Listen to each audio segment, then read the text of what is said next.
मैं भारत को भारतीयता की मान्यता के आधार पर फिर से खड़ा करना चाहता हूं, उस काम में लगा हूं।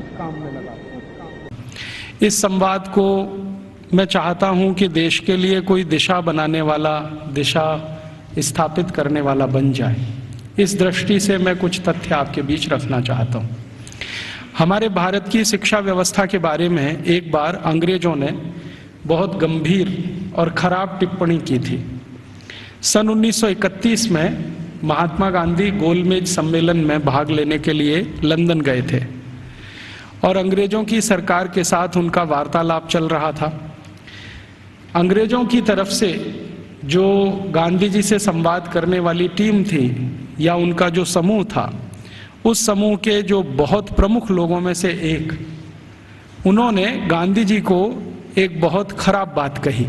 उन्होंने ये कहा कि अगर अंग्रेज भारत नहीं आते तो भारत की शिक्षा व्यवस्था तो कभी भी बन नहीं पाती।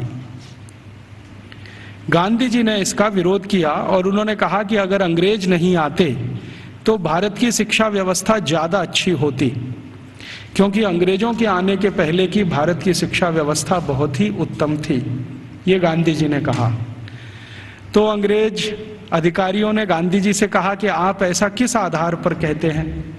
तो गांधी जी ने कहा कि मेरे देश को मैंने बहुत नज़दीक से देखा है, गांव-गांव में मैंने प्रवास किया है, वहाँ जो कुछ भी शिक्षा व्यवस्था के पुराने खंडहर दिखाई दे रहे हैं, उनके आधार पर मैं कह सकता हूँ कि भूतकाल में हमारी शिक्षा व्यवस्था बहुत अच्छी थी और बहुत मजबूत थी। उसी समय गांधी जी के साथ उन अंग्रेज अधिकारियों का विवाद हो गया और गांधी जी की गोलमेज यात्रा समाप्त होने के बाद अंग्रेज अधिकारियों ने अपनी तरफ से एक वक्तव्य जारी किया जो लंदन के सभी प्रमुख समाचार पत्रों में छपा और उसमें ये कहा गया कि गांधी जी को अपने देश की शिक्षा व्यवस्था के बारे में गर्व है, लेकिन उनके पास इस बात का कोई आधार और सबूत नहीं है कि भारत की शिक्षा व्यवस्था अंग्रेजों के आने के पहले कैसी थी। ये गांधी जी के पास कोई प्रमाण नहीं है, लिहाजा हम मानेंगे नहीं कि गांधी जी की बात सही है। और इस तरह से उस पर एक बहस चल पड़ी। भारत लौटने के बाद महात्मा गांधी ने उस बहस को बंद नहीं किया और लगातार उसको जिंदा रखा। गांधी जी के जो बहुत नज़दीकी लोगों में से काम करने वाले एक व्यक्ति जो इस समय भी जीवित हैं और जो भारत के बहुत प्रमुख इतिहासकारों में माने जाते हैं, उनका नाम है प्रोफेसर धर्मपाल। जब भारत आज़ाद हो गया 15 अगस्त 1947 को, तो प्रोफेसर धर्मपाल जो गांधी जी के साथ भारत छोड़ो आंदोलन में शामिल हुए थे, उन्होंने गांधी जी को पूछा कि अच्छा अब मेरा काम क्या है? आज़ादी आ गई, सरकार बन गई, अब बताइए मेरा काम क्या है? तो गांधी जी ने कहा कि देखो, मैं 1931 में गोलमेज सम्मेलन में लंदन गया था। उस समय अंग्रेज अधिकारियों ने मुझे ये कहा था कि भारत में अंग्रेज अगर नहीं आते तो भारत की शिक्षा व्यवस्था तो कुछ भी नहीं होती। मुझे ये बात सही नहीं लगती, लेकिन मेरे पास इसको साबित करने के लिए कोई प्रमाण नहीं है। मैं तुमसे उम्मीद रखता हूँ कि तुम भारत की शिक्षा व्यवस्था के बारे में जितने भी संभव हों प्रमाण इकट्ठे करो, दस्तावेज इकट्ठे करो, तथ्य इकट्ठे करो और उसके आधार पर ये सत्य साबित करो कि अंग्रेजों से आने के पहले की भारत की शिक्षा व्यवस्था कैसी थी। धर्मपाल जी ने गांधी जी के इस वाक्य को या गांधी जी के इस कथन को अपने जीवन का उद्देश्य बना लिया और वो भारत छोड़कर लंदन चले गए। लंदन के बाद दुनिया के कई देशों में घूमते रहे, फ्रांस में रहे, जर्मनी में रहे, यूरोप के देशों में 40 साल उन्होंने अध्ययन और अध्यापन किया। बहुत समय तक वो पढ़ाते रहे, जीविका चलाने के लिए, कुछ पैसा बनाने के लिए, लेकिन मूल उद्देश्य ये था कि भारतीय शिक्षा व्यवस्था कैसी थी अंग्रेजों के आने के पहले, उसके प्रमाण एकत्रित करना, दस्तावेज एकत्रित करना और उनके आधार पर कोई अधिकार पूर्वक बात कहना। श्री धर्मपाल जी के 40 साल के अथक प्रयासों से कुछ हजार दस्तावेज मिले जो अलग अलग स्थानों से उन्होंने लिए। उनका एक साथ जब बैठकर विश्लेषण किया तो पता चला कि अंग्रेजों के आने के पहले की शिक्षा व्यवस्था बहुत ही अच्छी थी। अभी थोड़े दिन पहले हमारे देश में एक घटना घटित हुई, वो इससे बहुत जुड़ी हुई है जो मैं कहने जा रहा हूँ। हमारे देश के जो वर्तमान प्रधानमंत्री हैं डॉक्टर मनमोहन सिंह, ये थोड़े दिन पहले ऑक्सफोर्ड विश्वविद्यालय में गए थे और इनको ऑक्सफोर्ड विश्वविद्यालय ने मानद डॉक्टरेट की उपाधि दी थी। जिस दिन ये समारोह आयोजित हुआ था उस दिन मैंने उसका लाइव टेलीकास्ट देखा था, सीधा प्रसारण। और उस सीधे प्रसारण में लगभग मैं 2-2.5 घंटे बैठा रहा टीवी के सामने, देखता रहा कि क्या क्या हो रहा है। उस कार्यक्रम में 40 मिनट का तो व्याख्यान हुआ डॉक्टर मनमोहन सिंह का, और उसके अलावा कुछ दूसरी औपचारिकताएं हुई। मनमोहन सिंह जी ने जो व्याख्यान दिया इस ऑक्सफोर्ड विश्वविद्यालय के पदवी ग्रहण समारोह में, वो बहुत ही तकलीफ देने वाला था और किसी भी स्वाभिमानी भारतीय नागरिक को नीचा दिखाने वाला था। उन्होंने अपने व्याख्यान की शुरुआत ही यहाँ से की कि हम अंग्रेजों के बहुत आभारी हैं जो उन्होंने भारत में आकर अपनी सरकार बनाई। हम अंग्रेजों के बहुत आभारी हैं जो उन्होंने भारत में आकर शिक्षा व्यवस्था दी।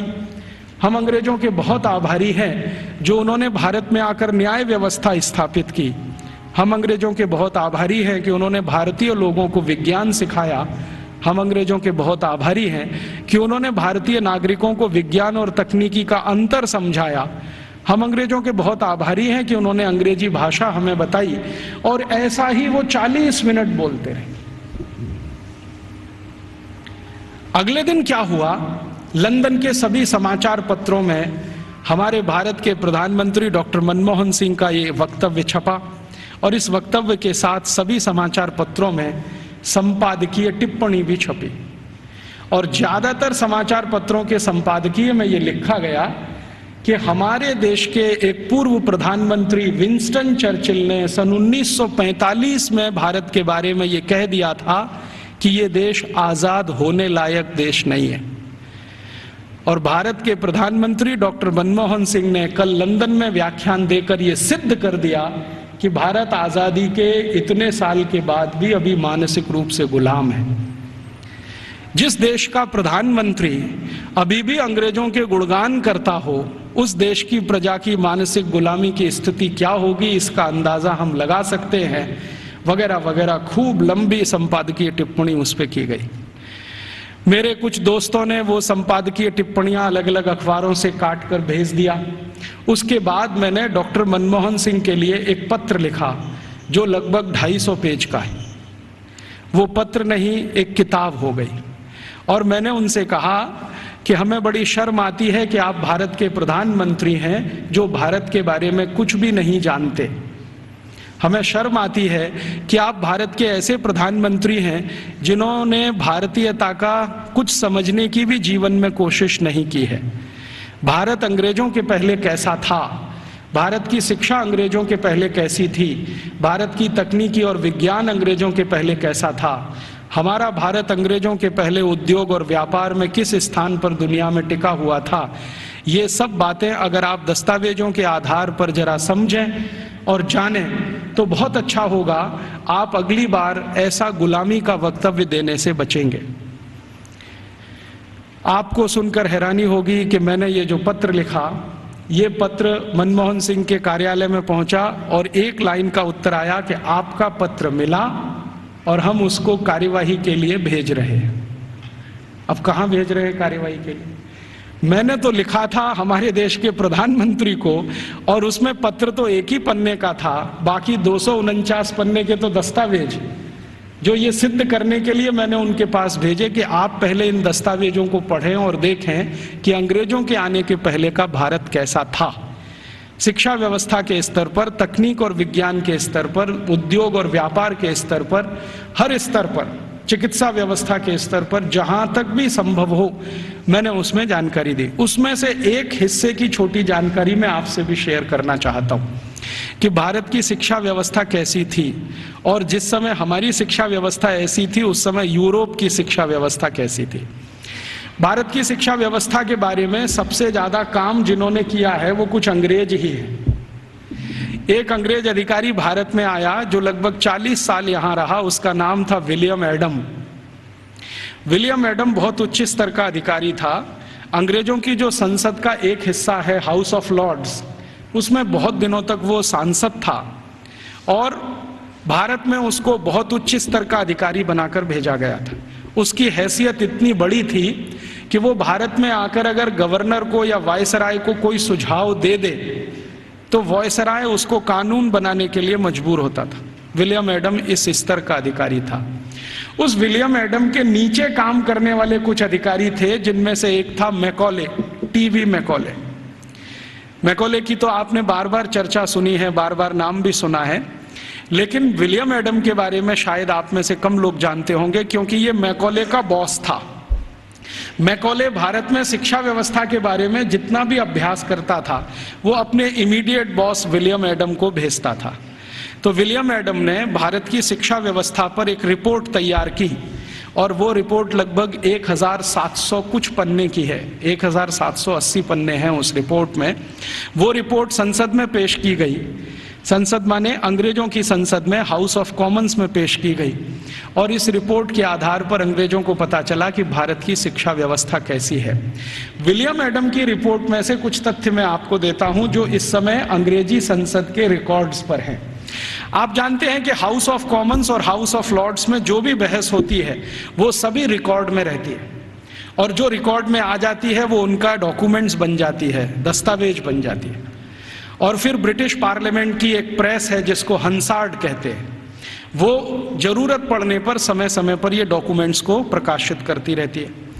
तो भारत की शिक्षा व्यवस्था पर विलियम एडम की रिपोर्ट, जिसमें जगह जगह पर मैकॉले की दी गई टिप्पणी, मैं पहले मैकॉले की एक छोटी सी लाइन आपको सुना देता हूँ। मैकॉले और विलियम एडम भारत की शिक्षा व्यवस्था के बारे में अंग्रेजों की संसद में जब बात कर रहे हैं तो घंटों घंटों उन्होंने बात की है। एक दिन ये टीवी मैकॉले 2 फरवरी सन 1835 को ब्रिटिश पार्लियामेंट के हाउस ऑफ कॉमन्स में खड़ा होकर भाषण दे रहा है और कह रहा है कि मैंने भारत का उत्तर दक्षिण पूरब पश्चिम पूरा इलाका घूम लिया है। ऐसा कोई क्षेत्र नहीं है जो मैंने भारत का नहीं देखा है और मैंने भारत का बाहरी क्षेत्र भी देखा है, आंतरिक क्षेत्र भी देखा है। देखने के बाद मैं जो कह रहा हूं आप उस पर विश्वास नहीं करेंगे, लेकिन जो सत्य है वो मैं आपको कहूंगा, उसको मैं अपने अंदर रोक नहीं सकता। सत्य क्या कह रहा है? वो कह रहा है कि संपूर्ण भारत को उत्तर दक्षिण पूरब पश्चिम में घूम लेने के बाद उसने अंग्रेजी का एक मुहावरा इस्तेमाल किया है, I had travelled length and breadth. Length and breadth माने सब भारत मैंने देख लिया, मैंने पूरा भारत देख लिया। और उसके बाद मैं ये कहता हूं कि भारत देश में आज तक कहीं भी भिखारी देखने को नहीं मिला, कोई बेरोजगार आदमी देखने को नहीं मिला, गांव के किसी कोने में किसी स्थान पर बैठा हुआ कोई ऐसा व्यक्ति ना मिला जो किसी पर पराश्रित हो। आज तक मैंने किसी ऐसे व्यक्ति को भारत में नहीं पाया जो अपना जीवन चलाने के लिए दूसरों के आगे हाथ फैलाता हो। और ये ज्यादा पुरानी बात नहीं है, 1835 में वो बोल रहा है। आज से लगभग आप कल्पना करें तो 170 साल पहले बोल रहा है। तो 170 साल पहले इस देश में कोई भिखारी नहीं था। जरा ध्यान से सुनिए इस बात, कोई भिखारी नहीं, कोई बेरोजगार नहीं। फिर वो कहता है टीवी मैकॉले कि मैंने दुनिया के बहुत शहर देखे हैं, पेरिस देखा है, बर्लिन देखा है, हैम्बर्ग देखा है, मॉस्को देखा है, फ्रैंकफर्ट देखा है, शिकागो देखा है, न्यूयॉर्क देखा है, लंदन तो अपना है ही, बार बार देखा है, लेकिन इन सभी शहरों की कुल संपत्ति भारत के एक शहर से भी बहुत कम है।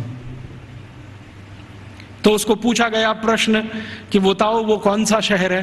तो कहता भारत का एक शहर सूरत, और यूरोप के सारे शहर एक बाजू में, तो भी सूरत इन सभी पे भारी पड़ता है। इतनी संपत्ति, इतना धन मैंने उस शहर में देखा है।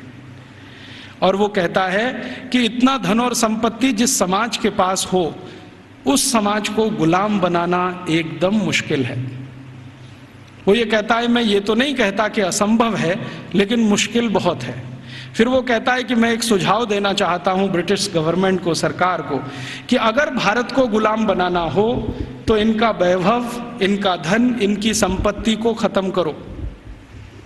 तो फिर ब्रिटिश पार्लियामेंट के सांसद उसको पूछ रहे हैं कि भारत का धन, भारत का वैभव और भारत की संपत्ति को खत्म करने के लिए तुम्हारे पास क्या योजना है? तो कहता है भारत की शिक्षा व्यवस्था को खत्म करो। वो कहता है कि भारत में जितना भी धन है, संपत्ति है, वैभव है, ये भारत की शिक्षा व्यवस्था के कारण है। तो कोई सांसद पूछ लेता है कि अच्छा बताओ भारत की शिक्षा व्यवस्था कैसी है, तो कहता है कि भारत की शिक्षा व्यवस्था में सबसे पहला सत्य ये है कि यहाँ निरक्षरता नहीं है, माने लिटरेसी कंप्लीट है। तो उसको पूछा गया क्या संपूर्ण भारत में एक जैसा है, तो कहता है दक्षिण भारत में लिटरेसी 100% है। दक्षिण भारत का माने कर्नाटक, आंध्र प्रदेश, तमिलनाडु, केरल। तो कहता है दक्षिण में तो 100% है, पश्चिम भारत में 98% है, 98% है, उत्तर भारत में लगभग 82% के आसपास है, मध्य भारत और बचे हुए भारत में लगभग 87% के आसपास है। तो मैं कह सकता हूं कि लगभग भारत साक्षर है। उसी समय एक दूसरा सांसद खड़ा होकर पूछता है कि अच्छा आप ये बता सकते हैं कि इंग्लैंड की स्थिति क्या है। तो उन्होंने कहा ये मैं तो नहीं बता सकता, एजुकेशन मिनिस्टर बैठे हैं वो बताएं। तो एजुकेशन मिनिस्टर खड़े होकर बोलते हैं कि जब भारत की साक्षरता लगभग 100% है, उस समय इंग्लैंड माने 3 राज्यों का समूह, अभी जिसको आजकल ब्रिटेन कहा जाने लगा है, स्कॉटलैंड, आयरलैंड और न्यू साउथ वेल्स मिला के। तो वो कहते हैं कि ये जो 3 राज्यों का समूह है जिसको ब्रिटेन कहा जाता है, इसमें कुल साक्षरता 17% भी नहीं है। 17% भी नहीं है। 17% माने 17। तो फिर पूछ रहे हैं कि भाई कारण क्या है इसका, भारत में इतनी साक्षरता और हमारे यहाँ कुछ भी नहीं। तो वो कह रहा है टीवी मैकॉले के इस समय भारत में 7,32,000 रेवेन्यू विलेजेस हैं, राजस्व वाले गांव। तो नॉन रेवेन्यू वाले, उसने कहा वो मुझे नहीं मालूम। वो कह रहा 7,32,000 राजस्व गांव हैं और ऐसा एक भी राजस्व गांव नहीं है जहां पर स्कूल की व्यवस्था नहीं है। तो फिर उसको प्रश्न पूछा गया कि क्या भारत के लोग इसको स्कूल कहते हैं, तो उनका नहीं, मैंने कहा है स्कूल, भारत के लोग इसको गुरुकुल कहते हैं। उसने गुरुकुल को स्कूल में ट्रांसलेट किया है। बाद में वो कहता है कि शायद मेरे पास कोई शब्द नहीं है जो गुरुकुल के बराबर हो तो मैं स्कूल कहता हूं। तो हम ऐसा मान लें कि मैकॉले बोल रहा है 2 फरवरी 1835 को हाउस ऑफ कॉमन्स में कि भारत के 7,32,000 गांवों में कोई भी ऐसा गांव नहीं है जहां पर गुरुकुल ना हो। इसका अर्थ क्या है, हर गांव में एक गुरुकुल है। फिर उसको पूछा गया इस गुरुकुल में क्या होता है, तो उन्होंने कहा पढ़ते हैं। तो कितने विद्यार्थी हैं, तो उसने कहा सबसे बड़ा गुरुकुल मैंने देखा है वो 20,000 विद्यार्थियों का है, और जो सबसे छोटा गुरुकुल मैंने देखा है वो 200 विद्यार्थियों का है। माने जो गुरुकुलों के बड़े होने का अंदाजा हम लगाना चाहें तो 200 विद्यार्थियों से लेकर 20,000 विद्यार्थियों तक के गुरुकुल इस देश में चलते हैं 1835 के आसपास। फिर वो पूछ रहे हैं कि ये जो 20,000 विद्यार्थियों का गुरुकुल है इसकी व्यवस्था कैसे होती है, ये तो बहुत बड़े विद्यार्थियों का समूह है, कैसे पढ़ाते हैं, व्यवस्था कैसे होता है। तो वो कहता है कि भारत के इन सभी गुरुकुलों में मॉनिटोरियल एजुकेशन होती है। मॉनिटोरियल एजुकेशन का मतलब हम सब समझते हैं कि आचार्य ने किसी विद्यार्थी वर्ग को तैयार किया, मान लीजिए उसमें 50 विद्यार्थी। अब वो 50 विद्यार्थी अपने से नीचे वालों को पढ़ाएंगे, और वो 50 विद्यार्थियों ने जिनको पढ़ाया वो उनसे अपने नीचे वालों को पढ़ाएंगे। तो वो कहते हैं कि एक आचार्य अगर है और उसके साथ 50-60 विद्यार्थियों का समूह है जिनको वो नियमित रूप से पढ़ाते हैं, तो वो 20,000 विद्यार्थियों का गुरुकुल आराम से संभालते हैं। और उसने परिभाषा दिया है कि जो आचार्य 20,000 विद्यार्थियों के गुरुकुल को संभालते हैं उनको भारत में कुलपति कहा जाता है। कुलपति माने 20,000 विद्यार्थियों के समूह की शिक्षा व्यवस्था करवाने वाला व्यक्ति, उसको कुलपति कहा जाता है। फिर उसको पूछा गया है कि ये जो गुरुकुल चलते हैं इनमें विद्यार्थी हैं वो किस वर्ग के हैं, तो वो कहता है कि भारत के नागरिक 4 वर्णों की बात करते हैं, ब्राह्मण, क्षत्रिय, वैश्य और शूद्र। तो वो कहता है कि ये सभी विद्यार्थी इन समूहों में से आते हैं। तो एक अंग्रेज उसको पूछ रहा है कि हमने तो कभी सुना था कि भारत में ज्यादा शिक्षा ब्राह्मणों के लिए है। वो कहता है नहीं, दस्तावेज बताते हैं कि ब्राह्मणों के लिए भी शिक्षा है, वैश्यों के लिए भी है, क्षत्रियों के लिए भी है और शूद्रों के लिए भी है। तो फिर उसको पूछ रहे हैं कि क्या तुम परसेंटेज में ये बता सकते हो कि ब्राह्मण कितने हैं, वैश्य कितने हैं, क्षत्रिय कितने हैं, शूद्र कितने हैं। तो वो कहता है कि दक्षिण भारत के जितने गुरुकुल हैं उनमें शूद्रों की संख्या सबसे ज्यादा है, और पश्चिम भारत के जितने गुरुकुल हैं उनमें वैश्यों और ब्राह्मणों की संख्या लगभग बराबर है, और उत्तर भारत के जितने गुरुकुल हैं उनमें सबसे ज्यादा संख्या क्षत्रियों की है, और बाकी जो 3 हैं ब्राह्मण, वैश्य और शूद्र, ये लगभग बराबर हैं, और मध्य भारत में लगभग सब बराबर है। तो कुछ लोग चौंक जाते हैं, वो ये कहते हैं ये कैसे संभव है कि शूद्रों की संख्या दक्षिण भारत के गुरुकुलों में सबसे ज्यादा है। तो वो कहता है शूद्रों की ही नहीं, दक्षिण भारत के गुरुकुलों में महिलाओं की संख्या, लड़कियों की संख्या भी सबसे ज्यादा है। तो वो एक उत्तर दे रहा है प्रश्न का जिसमें वो बोल रहा है कि दक्षिण भारत के गुरुकुलों में लगभग 58% लड़कियां हैं और 42% लड़के हैं। तो फिर उसको पूछा गया ये कैसे संभव हो रहा है भारत में। तो कहता है कि इट क्वाइट नेचुरल, ये स्वाभाविक है, क्योंकि दक्षिण भारत में महिलाओं की संख्या, लड़कियों की संख्या लड़कों से ज्यादा है।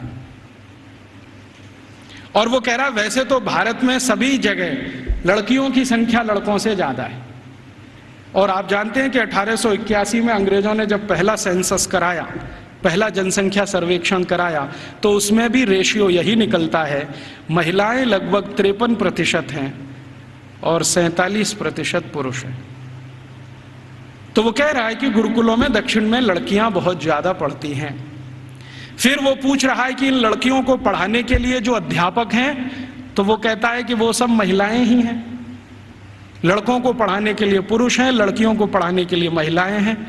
तो फिर उससे पूछा जा रहा है कि ये जो अध्यापक पढ़ाते हैं इनके लिए कोई ट्रेनिंग सेंटर है क्या। तो वो कह रहा है कि सभी गुरुकुलों के साथ उच्च अध्ययन केंद्र जुड़े हुए हैं जहां पर इन अध्यापकों को तैयार किया जाता है, और तैयार होने के बाद वो गुरुकुलों में पढ़ाने का काम शुरू कर देते हैं। हर गुरुकुल के साथ एक उच्च अध्ययन केंद्र है। फिर उसके साथ पूछा जा रहा है कि अच्छा ये बताओ भारत के इन स्कूलों में, माफ करो गुरुकुलों में क्या विषय पढ़ाए जाते हैं। तो वो गिना रहा है कि 18 विषय पढ़ाए जाते हैं, 18 विषय पढ़ाए जाते हैं। सबसे ज्यादा किस विषय पर जोर दिया जाता है। तो वो कहता है कि भारत के गुरुकुलों में सबसे ज्यादा गणित पढ़ाया जाता है। तो ये गणित कौन सा पढ़ाया जाता है। तो वो कहता है वैदिक गणित पढ़ाया जाता है। तो फिर अंग्रेज पूछ रहे हैं कि हमारे यहाँ एक कॉमर्शियल मैथमेटिक्स है, तो उनका भारत वाले उसको पढ़ते नहीं है और उसमें उनकी ज्यादा रुचि भी नहीं है, वो वैदिक मैथमेटिक्स में ज्यादा रुचि लेते हैं। फिर दूसरा कौन सा विषय है जो सबसे ज्यादा पढ़ाया जाता है गणित के बाद। तो कहता है दूसरा सबसे बड़ा विषय है खगोल शास्त्र, इसको सब भारतवासी पढ़ते हैं। फिर तीसरा कौन सा विषय है। तो वो कहता है मेटलर्जी, माने धातु विज्ञान।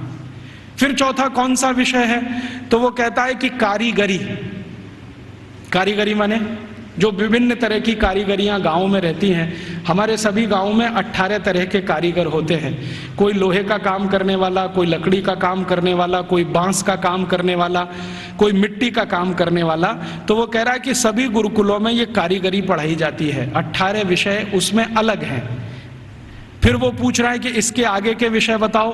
तो कहते हैं वो कि एस्ट्रोफिजिक्स पढ़ाते हैं।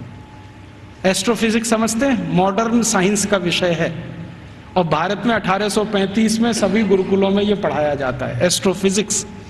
फिर और क्या पढ़ाते हैं। तो कहते हैं रसायन शास्त्र पढ़ाते हैं। रसायन शास्त्र के साथ और क्या पढ़ाते हैं। तो कहता है चिकित्सा शास्त्र पढ़ाते हैं। चिकित्सा शास्त्र में क्या विषय हैं। तो वो कहता है औषधि विज्ञान एक है और शल्य क्रिया दूसरा है, माने सर्जरी है और मेडिसिन है। और ऐसे ऐसे करके वो 18 विषय को गिनाता है।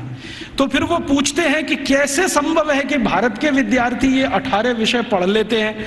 तो वो बताता है कि भारत के विद्यार्थियों को गुरुकुल में जब प्रवेश मिलता है तो वो सामान्य रूप से 5 वर्ष के होते हैं, और जब वो गुरुकुल से पढ़कर निकलते हैं तो उनकी उम्र 21 और 22 वर्ष की होती है।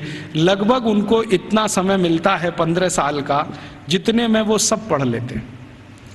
तो फिर उनको पूछा गया कि ये विषय कैसे पढ़ाए जाते हैं, रोज पढ़ाए जाते हैं? तो उसने कहा नहीं, रोज नहीं पढ़ाए जाते, एक एक करके पढ़ाए जाते हैं। एक एक करके पढ़ाए जाते हैं माने एक विषय लिया और उसको पूरे 1 साल पढ़ाया, या 8 महीने पढ़ाया, या 9 महीने पढ़ाया। जब वो पूरा हो गया तब उसको छोड़ा, फिर दूसरा विषय लिया, फिर तीसरा विषय लिया। ऐसे करके 15-16 साल में सब विषय पढ़ाए जाते हैं। फिर वो पूछ रहा है परीक्षा कैसे होती है? तो उनका भारत में परीक्षा होती नहीं है, परीक्षा नहीं होती है। तो कैसे पता चलता है? वो पूछ रहे हैं बहुत सारे एमपीज के इवैल्यूएशन का तरीका क्या है। तो उन्होंने कहा कि यहाँ के जो आचार्य और शिक्षक होते हैं वो विद्यार्थियों को जब एक विषय पूरा पढ़ा देते हैं तो उसी के आधार पर उनके कौशल को जानने के लिए, हुनर को परखने के लिए कुछ काम उनको दे दिए जाते हैं। वो काम कितनी कुशलता से करते हैं इसके आधार पर तय होता है। ये नहीं है कि क्लासरूम में बैठकर 3 घंटे का कोई क्वेश्चन पेपर सॉल्व कर रहे हैं, क्लासरूम में रट लिया है और आंसर शीट पर वॉमिटिंग कर रहे हैं। ऐसा नहीं है भारत में। उसने मजाक में कहा है लेकिन ये गंभीर है समझने के लिए। तो उसको पूछा गया है कि अच्छा आप जरा बताओ कि हमारी इंग्लैंड की स्थिति क्या है, अगर ऐसी शिक्षा भारत में है तो इंग्लैंड में। तो कहता है जी इंग्लैंड में तो अभी 17% ही साक्षरता नहीं है। और वो कह रहा है कि जब भारत में 7,32,000 गुरुकुल है तो पूरे इंग्लैंड में कुल मिलाकर 240 भी स्कूल नहीं है, और जो स्कूल हैं उनमें गणित पढ़ाना तो किसी को नहीं आता है। वो एक ही विषय पढ़ाते हैं और वो है बाइबल, और कुछ पढ़ाने को इनको नहीं है। मुझे थोड़ा इंटरेस्ट आया विलियम एडम की रिपोर्ट पढ़ने के बाद, तो मैंने इंग्लैंड के पिछले 400 साल के इतिहास के दस्तावेज इकट्ठे किए। तो पता चला कि इंग्लैंड में 16वीं शताब्दी तक तो कोई भी स्कूल नहीं था। आप जरा ध्यान से सुनना इन बातों। 16वीं शताब्दी तक तो कोई स्कूल नहीं था। ईस्ट इंडिया कंपनी जब भारत आई है तब उनके यहाँ एक स्कूल खुला था, चर्च के पिछवाड़े में, गैरेज में। गैरेज समझते हैं, जहां गाड़ियां खड़ी की जाती हैं। एक गैरेज हुआ करता था जो मुश्किल से 15-20 फीट लंबा, 15-20 फीट चौड़ा, लंदन के एक चर्च में। ये लंदन में आप कभी जाएं तो उनका जो स्क्वायर है जहां पर उनकी पार्लियामेंट है उसके बगल में वो चर्च आज भी है। तो उसकी पीछे के हिस्से में एक छोटे से में स्कूल खुला था जो उनको पढ़ाता था बाइबल। तो बाइबल पढ़ाने वाले स्कूल उनके यहाँ शुरू हुए, उसके पहले तो कोई स्कूल ही नहीं था। तो इंग्लैंड और यूरोप के इतिहास क्या बताते हैं शिक्षा के बारे में, तो आप जरा सोचो और सुनो। यूरोप का जो सबसे बड़ा इतिहासकार, सबसे बड़ा दार्शनिक, सबसे बड़ा फिलोसोफर, सबसे बड़ा सब कुछ, जो यूरोप में भगवान के अगला अवतार माना जाता है, उसका नाम है प्लेटो। प्लेटो सबसे महान। वो ये कहते हैं ये तो ईश्वर का ही अंश है, माने ईसा मसीह के बाद यूरोप में अगर किसी की इज्जत है तो वो प्लेटो की है। प्लेटो के बारे में यूरोप के सारे अर्थशास्त्री, सारे के सारे दूसरे शास्त्री, चाहे वो फिजिक्स वाले हों, केमिस्ट्री के हों, बॉटनी के हों, जूलॉजी के हों, इंजीनियरिंग के हों, मेडिकल के, सब मानते हैं the whole of the European civilisation is a footnote of Plato. मतलब यूरोप की पूरी सभ्यता जो है ना प्लेटो के फुट नोट जैसी है। माने प्लेटो ने जितना कुछ लिख दिया है वो किसी पुस्तक के फुट नोट में अगर है तो उतनी ही पूरी यूरोप की सभ्यता है। मतलब यूरोप की सभ्यता का जनक प्लेटो ही है। प्लेटो ने अपनी जिंदगी में कई महत्वपूर्ण पुस्तकें लिखी हैं, उनमें से 2 का जिक्र करता हूं। एक पुस्तक उसकी जो दुनिया में सबसे ज्यादा चर्चित हुई है, द रिपब्लिक, गणतंत्र, और दूसरी पुस्तक जो बहुत चर्चित है पूरी दुनिया में, लॉज, LAWS, लॉज। ये 2 किताबें प्लेटो की सारी दुनिया में सबसे ज्यादा पढ़ाई जाती हैं, बहुत चर्चा होती है। द रिपब्लिक में प्लेटो लिखता है कि शिक्षा की जरूरत सभी को नहीं होती। शिक्षा की जरूरत सभी को नहीं होती। समाज का जो प्रभु वर्ग है, प्रभु वर्ग से मतलब सरकार चलाने वाला वर्ग, राजा और राजा के नजदीक, इन्हीं को शिक्षित होना चाहिए, बाकी को शिक्षित होने की जरूरत ही नहीं होती। क्यों? तो वो कहता है कि राजा और राजा के नजदीक का जो वर्ग है उसको आदेश देना है, बाकी को तो सब उस आदेश का पालन करना है। तो जो आदेश के पालन करता है उनको शिक्षित होने की क्या जरूरत है? शिक्षा की जरूरत तो सिर्फ राजा को है और राजा के नजदीकी लोगों को है। ये जो प्लेटो ने कहा, प्लेटो के बाद जो दूसरा उसका ग्रेट ग्रेट ग्रेट फिलोसोफर या उसका great great student Aristotle, Aristotle कहता है कि मेरा जो गुरु बोल गया है उसी पर मैं सहमत हूं। शिक्षा की जरूरत सभी को नहीं होती। समाज का जो प्रभु वर्ग है, माने जो संचालन करता है राज्य का, उसके राजा, मंत्री, मंत्रियों के नजदीकी अधिकारी, बस इनको पढ़ाई होनी चाहिए, बाकी किसी को नहीं। अरिस्टोटल के बाद जितने भी फिलोसोफर आए हैं और लेटेस्ट रूसो, देकार्ते, लेविनिज, ये सब अपनी अपनी किताबों में लिख रहे हैं शिक्षा की जरूरत किसी को नहीं होती। अगर जरूरत है तो थोड़ा राजा को है। माने यूरोप में प्लेटो के समय से चली हुई विचारधारा आज 18वीं शताब्दी के सभी दार्शनिकों तक सतत चली आई है। शिक्षा सबके लिए नहीं है, सिर्फ राजा के लिए और प्रजा के लिए। प्रजा को जरूरत नहीं है शिक्षा की, राजा के नजदीकी लोगों को जरूरत है।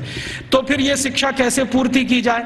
तो प्लेटो लिखता है रिपब्लिक पुस्तक में ही कि राजा को अगर अपने बच्चों को शिक्षा दिलवानी है या खुद को शिक्षा लेनी है या उसके मंत्रियों को शिक्षा दिलवानी है तो इसके लिए स्कूल नहीं चाहिए। कोई शिक्षक को पकड़ लाइए, राजा को महल में आके पढ़ा देगा। कोई शिक्षक को पकड़ लाइए, राजा के बच्चों को उसके घर में पढ़ा देगा। कोई शिक्षक को पकड़ लाइए, मंत्रियों को वहां पढ़ा देगा। स्कूल की क्या जरूरत है?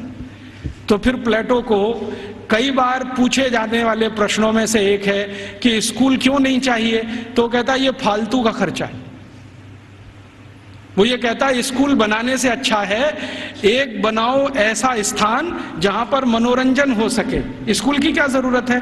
घर में आके कोई पढ़ा देगा, क्या जरूरत है स्कूल की? तो इसलिए इंग्लैंड में, इंग्लैंड के पड़ोसी फ्रांस में, जर्मनी में, स्वीडन में, स्विट्जरलैंड में 16वीं 17वीं शताब्दी तक एक भी स्कूल नहीं खोला गया।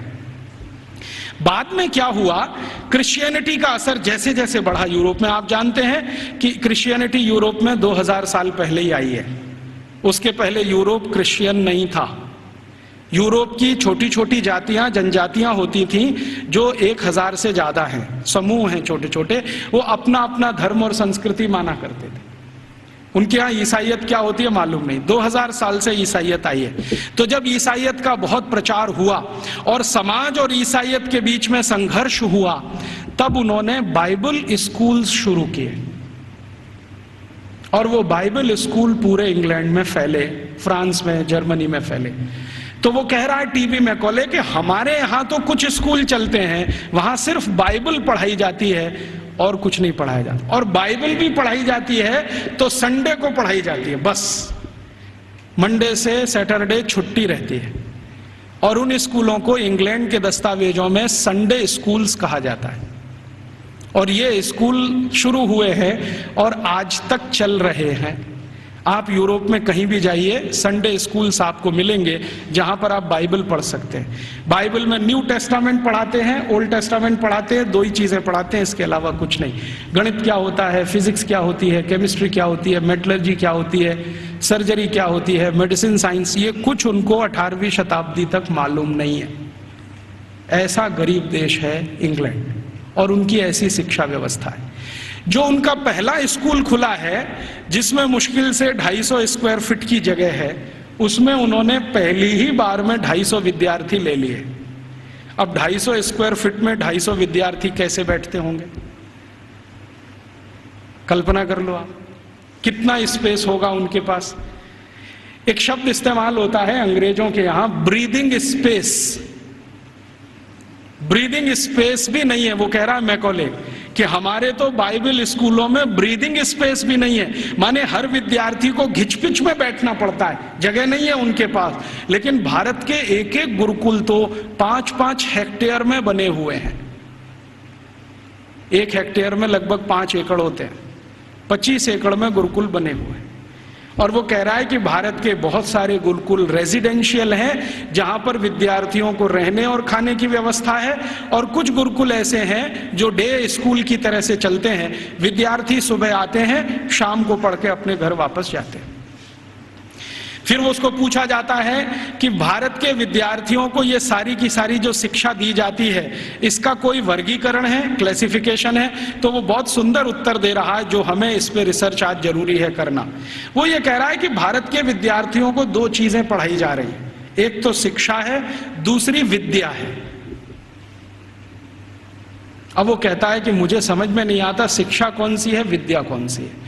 लेकिन मैं जितने भी गुरुकुलों में गया हूं, पूछता हूं क्या पढ़ते हो, तो कुछ विद्यार्थी कहते हैं हम शिक्षा ले रहे हैं, कुछ कहते हैं हम विद्या ले रहे हैं। ये विद्या क्या है, शिक्षा क्या है, मुझे समझ में नहीं आता, लेकिन ये हर गुरुकुल में मुझे सुनाई देता है। हमको समझना चाहिए कि शिक्षा और विद्या ये 2 अलग चीजें होती हैं। आज के समय में हमने इन दोनों का खिचड़ी बना दिया है, और ऐसा खिचड़ी बना दिया है कि उसमें से चावल और मूंग की दाल को बीन पाना ही बड़ा मुश्किल हो गया है। नाम सब है विद्यालय और काम कर रहे हैं शिक्षालय का, है कि नहीं? कोई भी विद्यालय ले लो, 1 2 3 नाम विद्यालय, विद्यालय, महाविद्यालय, ये विद्यालय, काम सब शिक्षालय का कर रहे हैं, नाम विद्यालय रखा हुआ है। ऐसा घालमेल कर दिया। शायद ये मैकॉले का असर है, क्योंकि मैकॉले को शिक्षा और विद्या में अंतर नहीं मालूम था, हमें भी नहीं मालूम है। हम जानते नहीं है कि विद्या क्या होती है और शिक्षा क्या होती है। विद्या जो है ना, अपनी जिंदगी को अध्यात्म के रास्ते पर ले जाने वाली, अपने जीवन को ऊंचा उठाने वाली, आत्मा का परमात्मा से मेल कराने वाली, मनुष्य शरीर छूटने के बाद हमारी आत्मा परमात्मा से मिल जाए, इन सब बातों को सिखाने वाली, धर्म क्या है, अधर्म क्या है, न्याय क्या है, अन्याय क्या है, श्रेय क्या है, अश्रेय क्या है, छोड़ने वाला क्या है, ग्रहण करने लायक क्या है, ये सब ज्ञान देने वाली या विवेक देने वाली ये तो है विद्याएं। और बाकी हमने मैथमेटिक्स पढ़ लिया, हमने केमिस्ट्री पढ़ ली, हमने ये फिजिक्स पढ़ लिया, हमने ये कॉमर्स सीख लिया, हमने वो, ये है सब शिक्षा। तो कह रहा है कि भारत के सभी गुरुकुलों में विद्या है और शिक्षा है, लेकिन वो उसको इतना समझ में आ गया है कि ये जो विद्या है वो शिक्षा से ऊंची है। इसलिए भारत में गुरुकुल में जाने वाला सभी अपने को विद्यार्थी कहता है, शिक्षार्थी कोई नहीं कहता अपने को, क्योंकि मूल जो वो सीखने आया है वो कुछ और सीखने आया है। खाली गणित सीखने नहीं आया है, या खाली कॉमर्स सीखने नहीं आया, या खाली मेटलर्जी सीखने नहीं आया, विद्या सीखने आया। इसलिए विद्यार्थी कहलाना वो पसंद करता है अपने आप को। और वो कहता है कि जितनी ऊंची कल्पना भारत में है विद्या और शिक्षा की, हम तो उसके दूर दूर कहीं नजदीक तक नहीं है। फिर उसको पूछा जाता है कि अच्छा ये बताओ कि भारत में हायर स्टडीज सेंटर हैं क्या? तो कहता हाँ हैं। कितने हैं? तो संख्या गिना रहा है 15,800 कुछ। हायर स्टडीज सेंटर का मतलब क्या है? हायर स्टडीज सेंटर का माने विश्वविद्यालय। उनकी जो परिभाषा है ना, उस परिभाषा में विश्वविद्यालय, हायर स्टडीज सेंटर।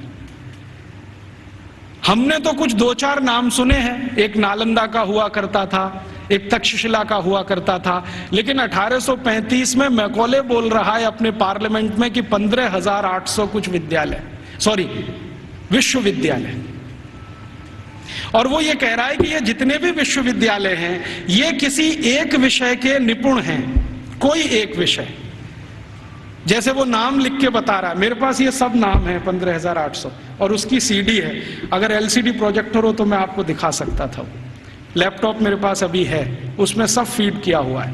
एक विद्यालय है, माफ करिए विश्वविद्यालय है, अमरावती विश्वविद्यालय। अमरावती विश्वविद्यालय मशहूर है किस बात के लिए? वो मेटलर्जी के लिए मशहूर है, धातु विज्ञान सिखाया जाता है। और पूरा विश्वविद्यालय धातु विज्ञानियों से भरा हुआ है।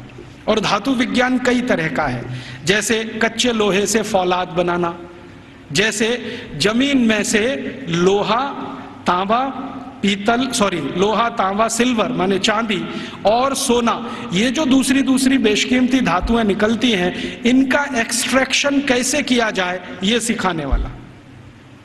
माने आज जो हमारे यहाँ आईआईटीज में सिखाया जाता ना मेटलर्जी में, वही वहां उस समय यूनिवर्सिटीज में सिखाया जाता। फिर वो कह रहा है एक विश्वविद्यालय में गया था, कांगड़ा विश्वविद्यालय, कांगड़ा माने हिमाचल, तो वो किसके लिए मशहूर है? तो कह रहा है ये सर्जरी के लिए मशहूर है।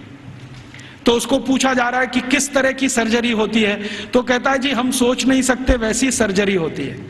और उसको उसने शब्द दिया है जिसको आज के इक्विवेलेंट अगर मैं कहूं तो राइनोप्लास्टी।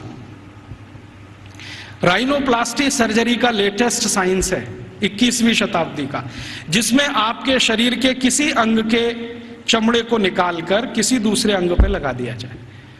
और ये 1835 में वो बोल रहा है कि कांगड़ा विश्वविद्यालय में तो ये सब सिखाया जाता है और सब सीखते हैं राइनोप्लास्टी। तो वो कहता है मैंने मेरी आंखों से एक ऑपरेशन देखा है जिसमें पैर के नीचे के हिस्से से माने घुटने से नीचे के हिस्से से चमड़ी निकालकर नाक पर लगाई गई, और वो कहता है 21 दिन में वो पूरा ठीक हो गया है, पता ही नहीं चलता है कि इसका कोई ऑपरेशन हुआ है। ग्राफ्टिंग जिसको कहते हैं, स्किन ग्राफ्टिंग। और ये 1835 में भारत में होता है। कांगड़ा विश्वविद्यालय का उसने लंबा डिस्क्रिप्शन किया है कि मैंने ऐसा देखा, मैंने वैसा देखा। फिर इसी तरह एक अंग्रेज अधिकारी है, वो खड़ा होकर चिल्लाने लगता, हाँ मैंने भी देखा है, कर्नल कूट उसका नाम।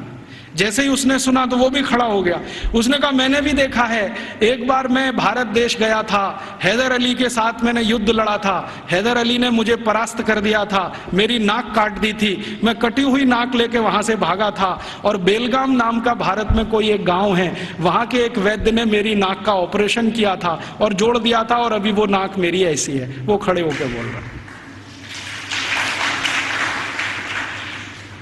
तो उसको सब सांसद पूछ रहे हैं कि अच्छा तुम्हारी नाक ही काटी थी, सिर क्यों नहीं काटा?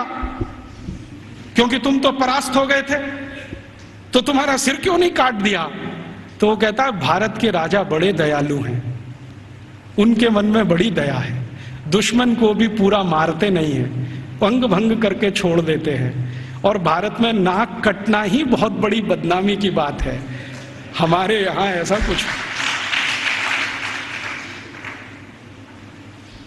तो ये कर्नल कूट के जो कहे हुए और मैकॉले के कहे हुए इन दस्तावेजों से अंदाजा लगता है कि सर्जरी कोई बहुत ऊंचे स्तर की थी। फिर इन सर्जरी को करने वाले जो आचार्य होते थे, उन आचार्यों के उपकरण कैसे हैं उसका वो डिस्क्रिप्शन कर रहा है। और आपको सुनकर आश्चर्य होगा कि सामान्य रूप से सर्जरी का एक आचार्य माने आज का MS मास्टर ऑफ सर्जरी, उस जमाने का आचार्य, तो वो कहते हैं कि सामान्य रूप से एक आचार्य के पास कम से कम 500 इंस्ट्रूमेंट्स तो होते ही हैं। वो कहता 20 तरह की तो उनके पास क्लिप्स हैं, ये जो 2 वाली होती है ना पकड़ के, 20 तरह की, और सभी उच्च स्तर के लोहे से बनी हुई, जिनमें कभी जंग नहीं लगता। फिर वो कहता भारतवासी बिना जंग का लोहा बनाना तो 10वीं शताब्दी से जानते हैं, हमने उनसे ही सीखा है, हमको लोहा बनाने की तकनीक भारत से ही आई है, और ऐसा लोहा बनाना जानते हैं जिसपे कभी जंग नहीं लगती। वो आज भी कभी देखना हो तो चले जाइए, मेहरौली का खंबा खड़ा हुआ है। वो कहता इनको ऐसा लोहा बनाना आता है तो इंस्ट्रूमेंट अच्छे अच्छे बना लेते हैं। और वो एक मजे की बात कह रहा है कि जिस समय इंग्लैंड में हम चिकित्सा कराते हैं अपनी कोई बीमारी की, तो उस समय 1835 में इंग्लैंड में चिकित्सा क्या होती है जरा सुनिए, और यहाँ कोई एलोपैथी डॉक्टर हैं तो वो जरा ध्यान से सुने। 1835 में इंग्लैंड में चिकित्सा व्यवस्था होती है तो क्या है, एक ही चिकित्सा है उनके पास, हिप्पोक्रेटिस मेडिसिनल सिस्टम।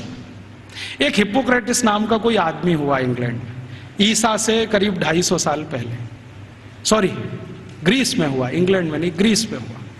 तो उसने कुछ सिद्धांत दिए हैं, वही सिद्धांत एलोपैथी का मूल आधार है, सारे के सारे सिद्धांत। तो हिप्पोक्रेटिस क्या कहता है, वो कहता है शरीर में कोई भी बीमारी घुस गई तो उसका एक ही कारण है कि रक्त आपका दूषित हो गया है।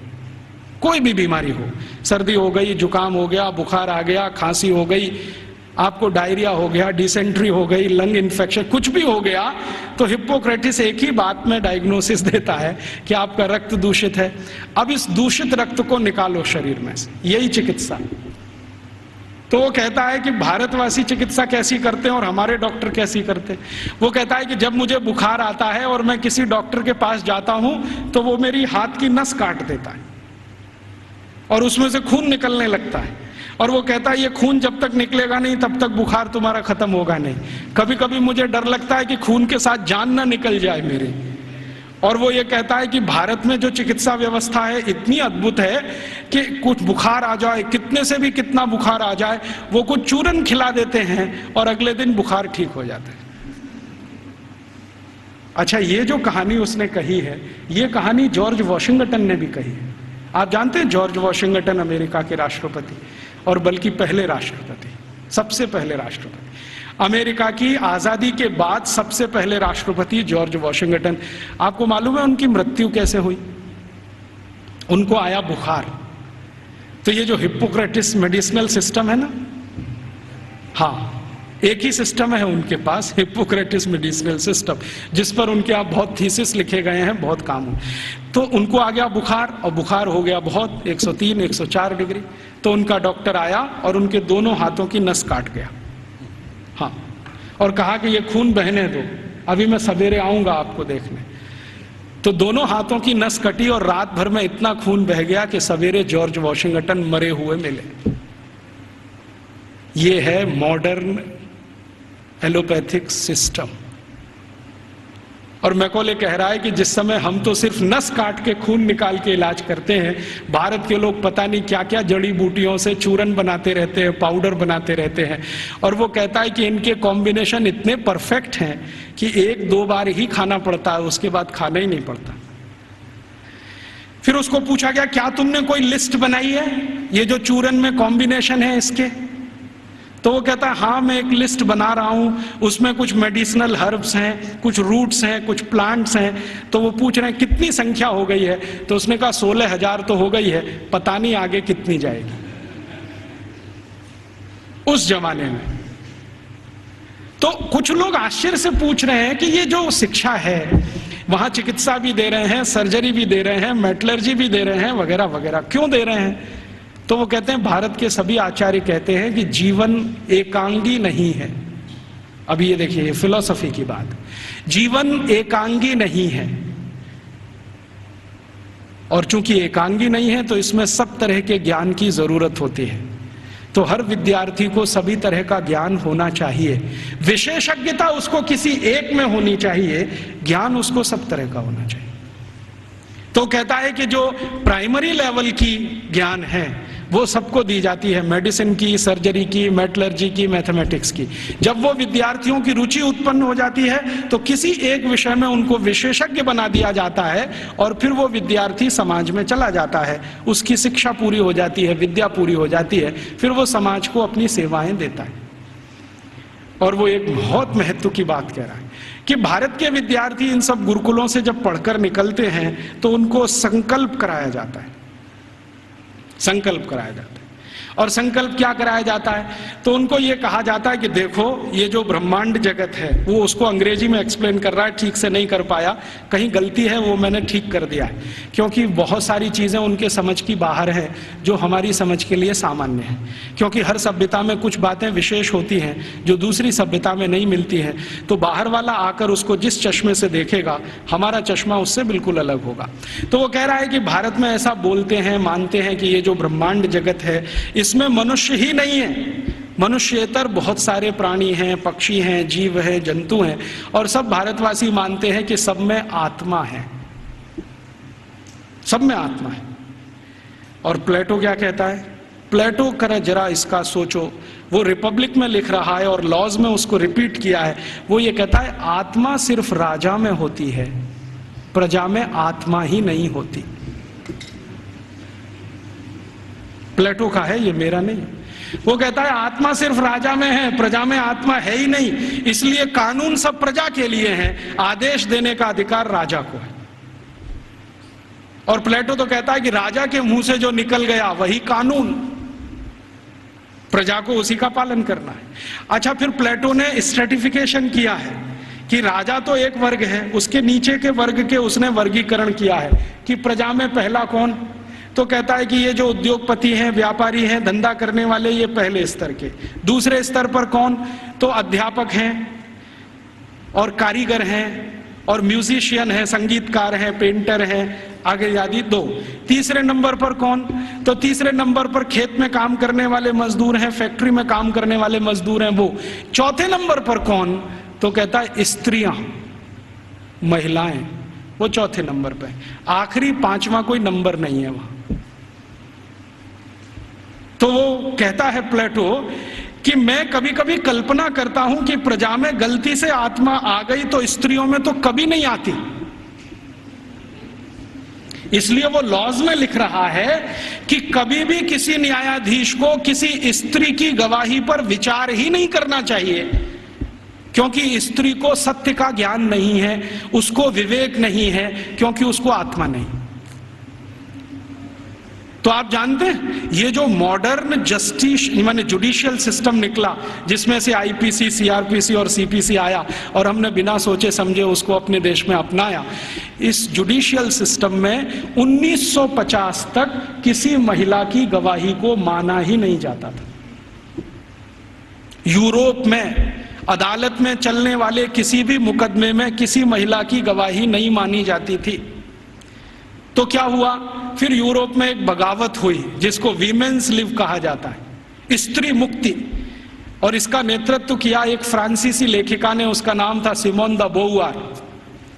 उसके एक गुरु हुआ करते थे जॉन पॉल सार्त्र, जिनको आधुनिक दार्शनिकों में बहुत ऊंचा स्थान मिला हुआ है। तो सिमोन द बोउआर ने सालों साल आंदोलन चलाया, तब फ्रांस में इतना हुआ कि किसी 3 स्त्री की गवाही एक पुरुष के बराबर है। इतना हुआ, बस इतना ही हुआ। और उसके बाद सिमोन द बोउआर मर गई और वो कहती थी कि मैं इतना ही करा पाई, यही मेरे लिए बहुत है कि कम से कम अदालत ने 3 महिलाओं की गवाही एक पुरुष के बराबर तो मानी। और प्लेटो चूंकि ये कहता था कि स्त्री में आत्मा नहीं होती है, तो 1950 तक यूरोप के किसी भी देश में महिलाओं को वोट डालने का अधिकार नहीं था। वोट डालने का तो छोड़ दो, बैंक में अकाउंट खोलने का अधिकार नहीं था किसी महिला को। अकाउंट खुलेगा तो उसके पति का खुलेगा, महिला का नहीं खुलेगा। और जो विधवा है तो उसके बेटे के नाम से खुलेगा, महिला के नाम से नहीं खुलेगा। जो बेटा ही नहीं है तो पड़ोसी के बेटे के नाम से खुलेगा। हाँ, उसके नाम से बैंक अकाउंट नहीं खुल सकता। और 1950 तक यूरोप के किसी भी शहर में महिला घर से अकेली नहीं निकल सकती। क्यों? आत्मा नहीं है तो पता नहीं कहां जाएगी।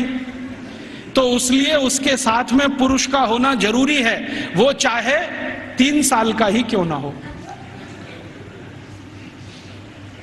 और प्लेटो ने लिख दिया ना स्त्री में आत्मा नहीं होती, तो सारे यूरोपियन दार्शनिकों ने कहा है कि स्त्री तो मेज कुर्सी जैसी होती है, जब तक इस्तेमाल करो अच्छी लगती है, नहीं लगती बाहर फेंक दो, दूसरी ले आओ। ये है उनकी फिलॉसफी। तो मैकॉले ये सब वर्णन कर रहा है कि हम तो सोच ही नहीं सकते हैं हमारे यहाँ महिलाएं गुरुकुल की आचार्य हो सकती है। वो कह रहा है भारत में आधे से ज्यादा गुरुकुलों की आचार्य महिलाएं, आधे से ज्यादा। और वो कह रहा है कि ये सिर्फ गुरुकुलों की नहीं, हायर स्टडीज सेंटर में भी यही है। तो उसको पूछा जा रहा है कि ये भारत में ऐसा कैसे हो गया, महिलाओं को इतनी शिक्षा मिल गई, इतनी ऊपर आ गई। तो वो कहते हैं भारत वाले बिल्कुल विचित्र हैं, ये कुछ और मानते हैं। हम मानते हैं कि स्त्री में आत्मा नहीं होती, भारत वाले कहते हैं कि स्त्री परमात्मा के सबसे नजदीक होती है, क्योंकि उसमें पुरुष से कुछ गुण ज्यादा होते हैं। हमारे सभी शास्त्रों में आप ये देख सकते हैं, चाहे ऋग्वेद में देखना हो तो देख लीजिए। ऋग्वेद के कई सूत्र ऐसे हैं जो ये बताते हैं कि स्त्री पुरुष से ऊंची है, क्योंकि उसमें ईश्वरीय गुण हैं। और आज की जो मॉडर्न साइंस है ना, इसने इसको दूसरे तरह से कहा है कि स्त्री में एक क्रोमोसोम ज्यादा होता है, वही सारा खेल खेलता है। पुरुष में नहीं है। स्त्री तय करती है कि बच्चा होगा या नहीं होगा, पुरुष में कोई दम नहीं। तो ये आज की मॉडर्न साइंस कहती है। हमारी साइंस तो बहुत पहले कह चुकी है कि स्त्री ईश्वर के सबसे नजदीक है। हमारे कई शास्त्रों में ऐसे सूत्र हैं जो ये कहते हैं कि जब समाज को ये पता ना चले कि क्या करना क्या नहीं करना, तो स्त्रियों से पूछो, वो बताएंगी कि क्या करना। क्यों? क्योंकि उनको फंक्शनल नॉलेज सबसे ज्यादा होती है। फंक्शनल नॉलेज हम समझते हैं, जो क्रियात्मक ज्ञान है, जिससे कुछ हो जाता है, ऐसा ज्ञान उनको सबसे ज्यादा है। और फालतू ज्ञान पुरुषों को बहुत होता है। और उसका तमाशा देखना हो तो भारत की संसद को देख लो।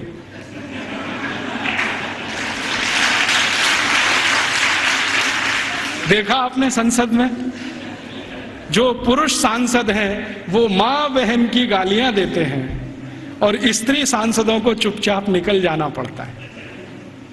भारत में पता है क्या मान्यता है? भारत में मान्यता यह है कि भाषा का विकास स्त्रियों ने ही किया है। भाषा का विकास स्त्रियों ने ही किया है, पुरुष की ताकत नहीं है भाषा का विकास करने। क्यों? क्योंकि भारतीय भाषाओं में, भारतीय भाषाएं पता है, संस्कृत, तमिल, तेलुगु, कन्नड़, मलयालम, बंगाली माने बंगला, आसामी, उड़िया, ये सब भारतीय भाषाएं। और हिंदी उर्दू मिलने से पहले, अभी तो हिंदी नहीं रही है, उसमें बहुत कुछ उर्दू घुस गई है, फारसी पता नहीं क्या क्या घुस गया। तो हिंदी उर्दू मिलने से पहले और बाकी सब भारतीय भाषाएं। आपको मालूम है इनमें गालियां नहीं है, एक भी गाली नहीं है। और गाली नहीं है तो यह सिद्ध करता है कि यह भाषा स्त्रियों ने ही रची है। हाँ, क्योंकि स्त्रियों में कितना भी गुस्सा हो, गाली नहीं निकलती उनके मुंह से, क्योंकि ईश्वरीय गुण है उनमें कुछ। तो मैकॉले कह रहा है कि भारत में स्त्री ईश्वर के नजदीक है, परमात्मा के नजदीक है। और वो एक सूत्र सुना रहा है, पता नहीं उसको कहां से मिल गया। वो कहता है भारत के लोग ऐसा कहते हैं कि स्त्री के बिना मोक्ष नहीं होता। और ये एक दिन मुझे भी अनुभव हुआ है। मैं दक्षिण भारत में गया था, एक गांव में व्याख्यान देने। वो गांव में एक मंदिर है, बड़ा मशहूर मंदिर है। मैंने सोचा मैं भी दर्शन करूं, तो पुजारी ने कहा आप अंदर नहीं जा सकते। मैं पूछा क्यों? कि आप ब्रह्मचारी हैं। मैं पूछा तो क्या हुआ, ब्रह्मचारी हूं, अंदर नहीं जा सकता। नहीं जा सकते। क्यों नहीं जा सकता? कि आप पवित्र नहीं है। मैं पूछा वो कैसे? उन्होंने कहा पवित्रता तो स्त्री के आने के बाद ही आती है। हाँ, और वो ब्रह्मचारी ने इतनी गंभीरता से कहा कि मैं देखने लगा उसका चेहरा, ये बोल क्या रहा है।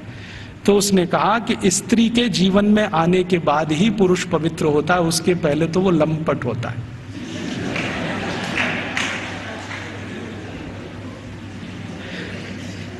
तो मंदिर में मुझे घुसने नहीं दिया उसने। और वो कहता आप तो क्या, हजारों साल से यहां कोई भी व्यक्ति बिना पत्नी के मंदिर में गया नहीं है। तो मैंने कहा ठीक है, फिर कभी हो तो सोचूंगा। तो मैं वापस चला आया। ये बात को मैकॉले बोल रहा है वहां, कि भारतवासी बोलते हैं कि मोक्ष स्त्री के साथ ही होता है। और हमारे सभी ऋषि मुनि गृहस्थ थे, सदगृहस्थ थे, ब्रह्मचारी नहीं थे। मैंने जितने ऋषि मुनियों को आज तक पढ़ा है, सबको तो नहीं पढ़ा, लेकिन जितने को पढ़ा है सब गृहस्थ थे। इसलिए गृहस्थ आश्रम कोई ऊंची चीज है हमारे यहाँ। तो ये वो बोलता है कि जब ऊंची चीज आपके पास है तो उससे और ऊंची प्राप्त करने की ताकत है। जो ऊंची नहीं है तो ज्यादा ऊंची तो मिलेगी नहीं। तो भारत में तो स्त्री का ये हैसियत है कि वो अगर नहीं है तो परिवार नहीं है, समाज नहीं है, संस्कार नहीं है, भाषा नहीं है, ज्ञान नहीं है। इसलिए भारत में स्त्रियां तो बहुत ऊंची है।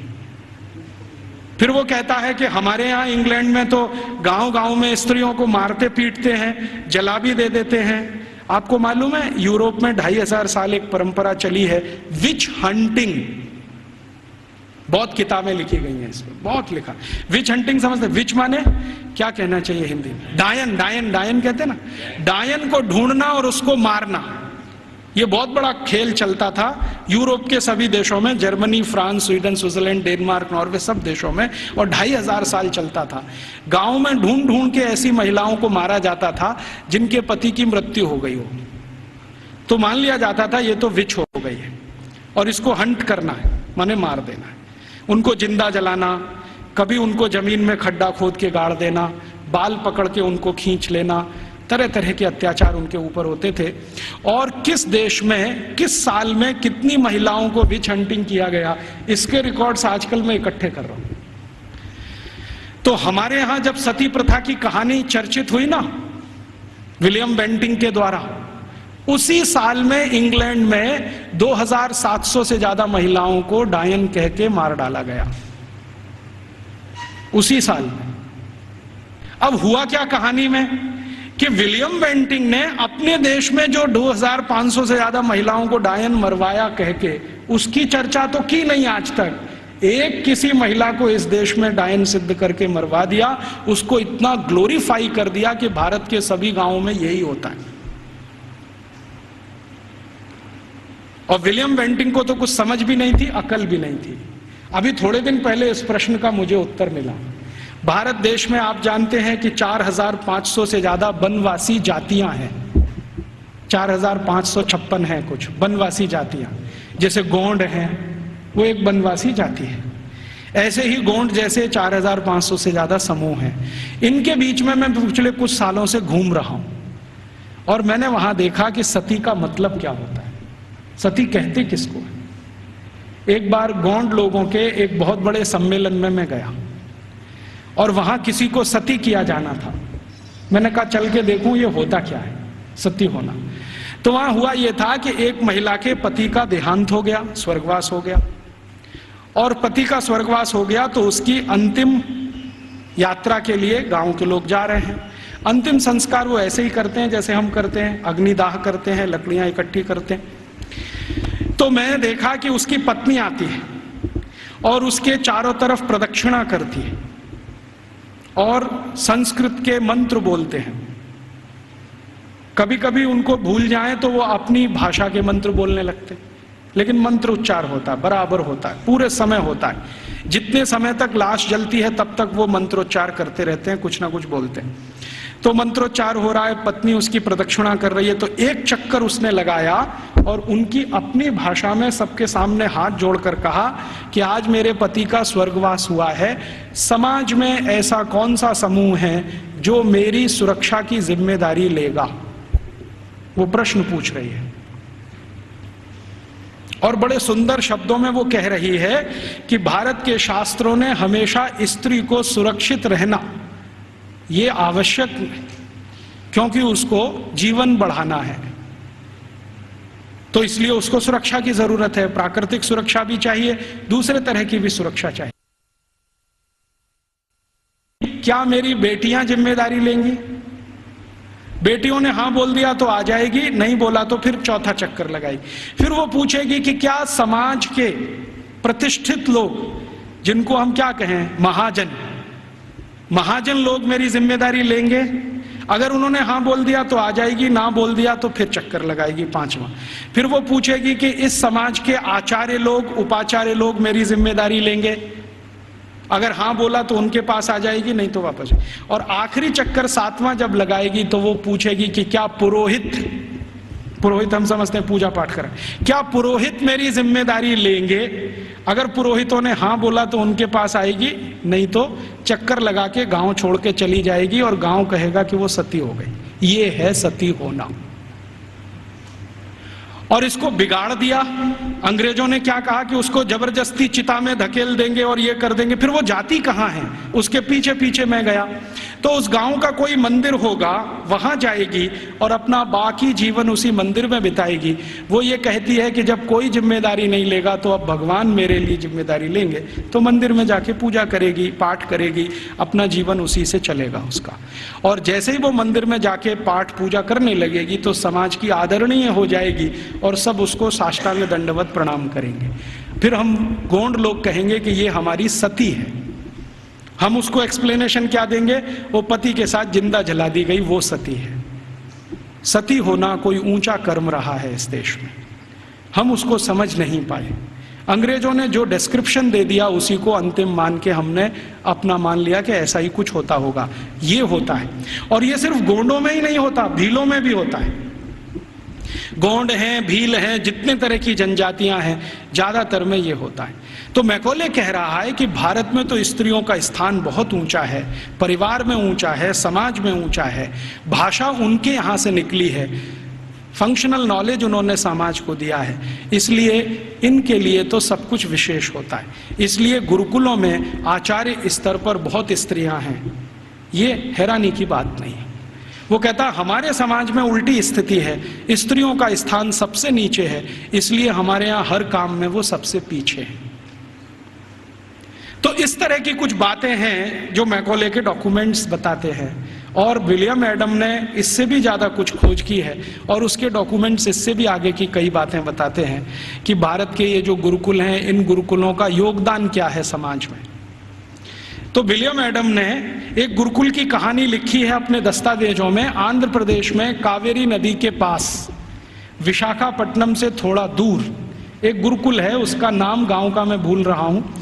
तो वो गुरुकुल है, उसने क्या योगदान दिया है, तो वो कहता है विलियम एडम कि ये जो गुरुकुल है ये बहुत पुराना है और उसके दस्तावेज पुराने हैं। 12वीं शताब्दी का वो गुरुकुल है, और वो गुरुकुल है सिविल इंजीनियरिंग का, कंस्ट्रक्शन में सिविल इंजीनियरिंग का। तो कहता है इसका योगदान क्या है, तो विलियम एडम कहता है कि इस गुरुकुल के विद्यार्थी और आचार्यों ने मिलकर कावेरी नदी पर एक डैम बनाया है, बांध बनाया है, जो दुनिया का सबसे पहला बांध है। मुझे नहीं मालूम था विलियम एडम के डॉक्यूमेंट्स पढ़ने के पहले कि दुनिया का सबसे पहला बांध भारत में बना है।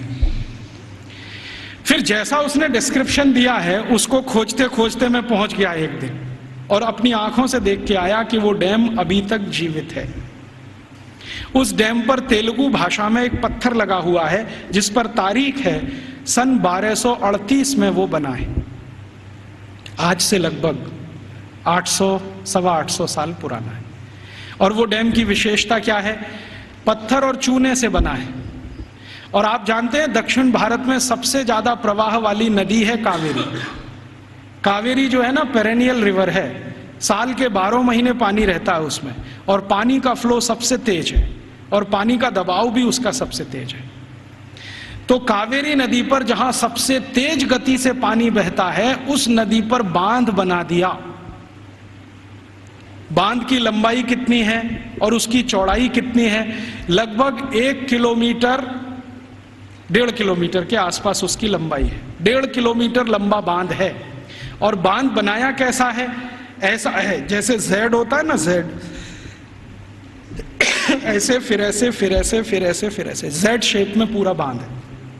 तो वो वर्णन कर रहा है विलियम एडम कि ये गुरुकुल के विद्यार्थी और आचार्यों ने बनाया है। इसकी विशेषता क्या है, तो विशेषता ये है कि ये जेड शेप में है। जेड शेप में क्यों बनाया, स्ट्रेट लाइन में क्यों नहीं बना दिया, एक रेखीय रेखा में क्यों नहीं बना दिया, तो कहता है इसका जवाब मुझे नहीं मालूम क्यों बनाया। बहुत दिन मैं भी सोचता रहा कि ऐसा क्यों है। अब मेरे समझ में आया थोड़े दिन पहले कि ये जब सीधी रेखा में आप कोई दीवार बनाए और पानी बहुत तेज गति से आए तो दबाव इतना ज्यादा है कि बहुत जल्दी वो टूट जाएगा। लेकिन अगर आप उसी सीधी रेखा की दीवार को ऐसे ऐसे कर दो तो पानी का प्रेशर डाइवर्ट हो जाएगा और वो डैम कभी भी नहीं टूटेगा। अब समझ में आया कि वो 825 साल से कैसे जिंदा है। तो वो बोल रहा है कि ये एक गुरुकुल ने बनाया हुआ है, और वो गुरुकुल विशाखापट्टनम के नजदीक कभी चला करता था। मैं जब गया इसको देखने के बाद हैदराबाद लौटा तो उनकी जो आर्काइव्स है उसमें गया, तो आर्काइव्स में उसके डॉक्यूमेंट्स मुझे मिल गए और गजट में भी इसके बारे में वर्णन है। तो वो कह रहा है विलियम एडम कि भारत के गुरुकुल में पढ़ने वाले विद्यार्थी और उनको पढ़ाने वाले आचार्य कितने समाज के काम करते हैं उसका ये नमूना है। राजा डैम नहीं बनाते, विद्यार्थी और उनके अध्यापक मिलकर डैम बना देते हैं। और विलियम एडम लिख रहा है कि भारत में ऐसे हजारों तालाब गांव-गांव में विद्यार्थियों ने और उनके अध्यापकों ने बना दिए। ऐसी हजारों गौशालाएं गांव-गांव में विद्यार्थियों ने और अध्यापकों ने बना दी। ऐसी हजारों समाज उपयोगी चीजें जैसे धर्मशालाएं, कुएं, पानी की रहट, ये सब विद्यार्थियों ने अध्यापकों के साथ मिलकर बना दिए। तो विलियम एडम कह रहा है कि भारत के गुरुकुल सिर्फ शिक्षा का केंद्र या विद्या का केंद्र ही नहीं है, ये गुरुकुल अपने विद्यार्थी और अध्यापकों के साथ मिलकर समाज के इतने बड़े काम कर रहे हैं जो वर्षों वर्षों तक भारत के लोगों के उपयोग में आने वाले हैं। तो इस तरह की थी हमारी शिक्षा व्यवस्था। अब क्या हुआ, इस शिक्षा व्यवस्था को जब मैकॉले ने पूरे ठीक से डिस्क्राइब किया लंदन में, तो लंदन में ब्रिटिश पार्लियामेंट के सभी सांसदों ने कहा कि अगर ऐसी शिक्षा व्यवस्था भारत में है तो भारत तो बहुत समृद्धशाली है, पैसे वाला है, ये हमें समझ में आता है। कई गुरुकुलों का उसने वर्णन किया है जो कृषि विज्ञान सिखाते हैं, कृषि शास्त्र सिखाते हैं। तमिलनाडु के कई गुरुकुलों का जिक्र है जिसमें कृषि विज्ञान ऐसा सिखाया जाता है जहां 1 एकड़ में 56 क्विंटल चावल पैदा होता है, उसकी विद्या वो सीखते हैं वहां पर। आज भारत में जितने भी एग्रीकल्चरल यूनिवर्सिटीज है ना, वो 1 एकड़ में 30 क्विंटल से ज्यादा धान कभी पैदा करके दे नहीं पाए, लेकिन 1835 में विलियम एडम कह रहा है कि 1 एकड़ में 56 क्विंटल धान पैदा करना तो सामान्य बात है, और ऐसी शिक्षा देने वाले, विद्या देने वाले सैकड़ों गुरुकुल भारत में। तो कुछ कृषि सिखाते हैं, कुछ मेटलर्जी सिखाते हैं, कुछ कंस्ट्रक्शन इंजीनियरिंग में सिखाते हैं, कुछ और कुछ सिखाते होंगे, ऐसे 18-20 विषयों के सारे ये गुरुकुल हैं। तो वो कह रहा है कि भारत सुखी है, समृद्धशाली है, वो इन गुरुकुलों के कारण। तो वो कह रहा है कि अब भारत को अगर गुलाम बनाना है तो इस शिक्षा व्यवस्था को जब तक हम तोड़ेंगे नहीं तब तक भारत गुलाम बनता नहीं। तो फिर उसको पूछ रहा है इंग्लैंड का राजा कि अब आपके पास क्या योजना है। तो कह रहा है कि मेरे पास एक योजना है कि हमारी जो सरकार भारत में चल रही है उसको आदेश दिया जाए कि भारत के ये जो गुरुकुल हैं, इंडिजिनस एजुकेशन सिस्टम वो कहते हैं इसको, भारत का स्थानीय शिक्षा तंत्र, तो कह रहे हैं जो इंडियन एजुकेशन सिस्टम है या इंडिजिनस एजुकेशन सिस्टम है, इसको कानून बनाकर हम गैर कानूनी घोषित कर देंगे, इल्लीगल, कि ये सब कुछ अवैधानिक है, गैर कानूनी। उसके लिए कानून बना देंगे लंदन में, यहां से वो चला जाएगा भारत में, उसको लागू करा देंगे। थोड़े दिन में ये सब गुरुकुल बंद हो जाएंगे, क्योंकि हमारे पास जब कानून आ जाएगा तो कानून के डंडे से हम इनको बंद करा देंगे कि ये इल्लीगल है, बंद करो। नहीं बंद करेंगे तो दंड देंगे उनको, थोड़े दिन में दंड देते देते अपने आप बंद हो जाएंगे। तब अंग्रेजों की संसद ने एक कानून बनाया जिसका नाम है इंडियन एजुकेशन एक्ट, और वो पारित हुआ, बाद में भारत की संसद में पारित हुआ और उसको लागू किया गया। तो उसमें तय ये किया गया कि जितने भी गुरुकुलों में संस्कृत माध्यम से विद्या सिखाई जाती है वो सब गैर कानूनी। फिर कहा गया कि जितने भी गुरुकुलों में स्थानीय भाषाओं की मदद से, जैसे तेलुगु, तमिल, कन्नड़, मलयालम, मराठी, गुजराती, इनके माध्यम से विद्या दी जाती है, वो भी गैर कानूनी। तो कानूनी क्या? कानूनी वो जहां अंग्रेजी के माध्यम से शिक्षा दी जाती है, वो कानूनी। तो मैकॉले ने क्या किया, ये कानून लागू करा के फिर भारत के गुरुकुलों पर डंडा चलाया, बुलडोजर चलवाए, एक एक करके उनका नाश किया। जहां गुरुकुल बंद नहीं हो पाए वहां के अध्यापकों को जेल में डाल दिया, विद्यार्थियों को जेल में डाल दिया। कई कई जगह तो अत्याचार इतने हुए कि अध्यापकों के हाथ काट दिए गए, सिर काट दिए गए, कई कई गुरुकुलों में आग लगा दी गई, उनके पुस्तकालय जला दिए। ये सब अंग्रेजों ने अत्याचार 100 साल तक किया, 1840 से 1940 तक। इधर वो अत्याचार करते गए, भारत के गुरुकुल खत्म होते गए। दूसरी तरफ उन्होंने कॉन्वेंट स्कूल शुरू किए जो यूरोप में आज भी चलते हैं और किसी उद्देश्य की पूर्ति के लिए चलाए जाते हैं। मैं आपको एक इंटरेस्टिंग बात और बता दूं कि जो अंग्रेजी दस्तावेजों का मैं अध्ययन कर रहा हूं उसमें से एक और दस्तावेज है, ये कॉन्वेंट क्या होता है। यूरोप में एक बहुत खराब परंपरा है जो अभी 1950 तक चलती रही। जैसे स्त्रियों को वोट देने का अधिकार नहीं, स्त्रियों में आत्मा नहीं, वो बैंक अकाउंट नहीं खोल सकते, ऐसी ही एक बहुत खराब परंपरा इंग्लैंड में, फ्रांस में, जर्मनी, सभी देशों में, कि बच्चों को घर में रखना नहीं, बच्चे पैदा हुए तो अनाथ आश्रम में देना, ये उनकी पुरानी परंपरा है। और कई लोगों ने तो क्या किया है कि बच्चों को पैदा होते ही घर के बाहर टोकरी में रख दिया कि अनाथ आश्रम का कोई आएगा उठा ले जाएगा, लेकिन कई बार कुत्ते उठा ले जाते हैं उसको, भेड़िए उठा ले जाते हैं। यूरोप का जो आधुनिक फिलोसोफर्स में एक माना जाता है ना, रूसो, उसके 5 बच्चे पैदा हुए, 4 को उसने ऐसे ही छोड़ दिया घर के बाहर टोकरी में रख के, 2 को कुत्ते खा गए, 2 को अनाथ आश्रम वाले ले गए। यूरोप में ये बहुत पुरानी परंपरा है बच्चों को लावारिस छोड़ना। क्यों छोड़ना? तो प्लेटो कहता है कि स्त्री और पुरुष के आनंद के क्षणों में बच्चे बाधा हैं, इसलिए मत रखो घर में। ये प्लेटो की शिक्षा है। वो कहता है कि अच्छे नहीं है बच्चे घर में रखना। और वो ये कहता है कि जीवन का चरम तो आनंद ही है, और वो भी शरीर का आनंद है।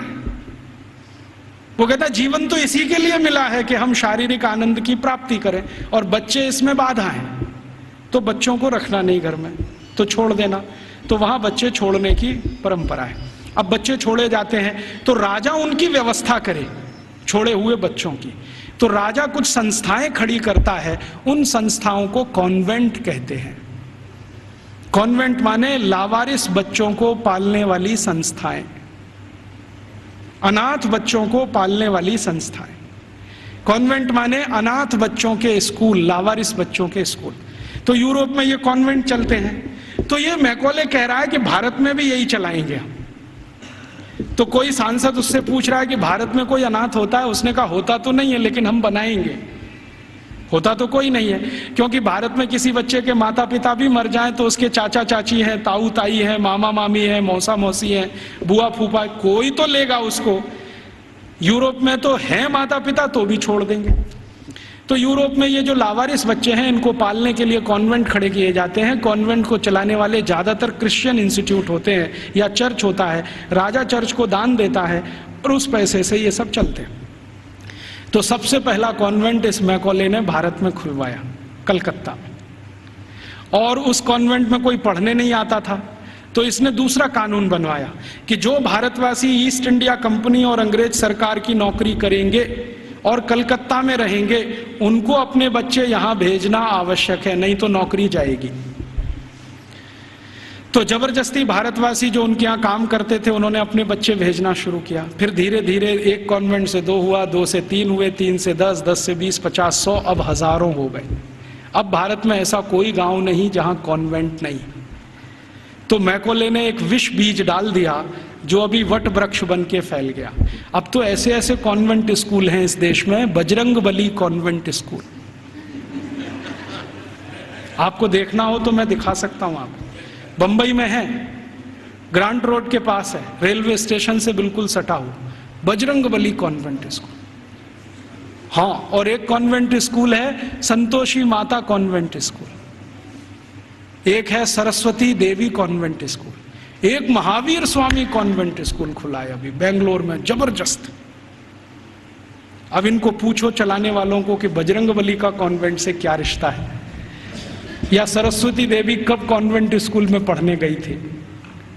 मूर्खों के मूर्ख इस देश में पैदा हो गए, ना तो अंग्रेज हैं ना तो हिंदुस्तानी हैं, खिचड़ी बन के इस समाज में पड़े हुए हैं। ना उसमें से आप चावल निकाल सकते हैं, ना मूंग की दाल का दाना निकाल सकते। ये खिचड़ी लोगों ने देश का सत्यानाश कर दिया। ये सब मैकॉले की संतान है।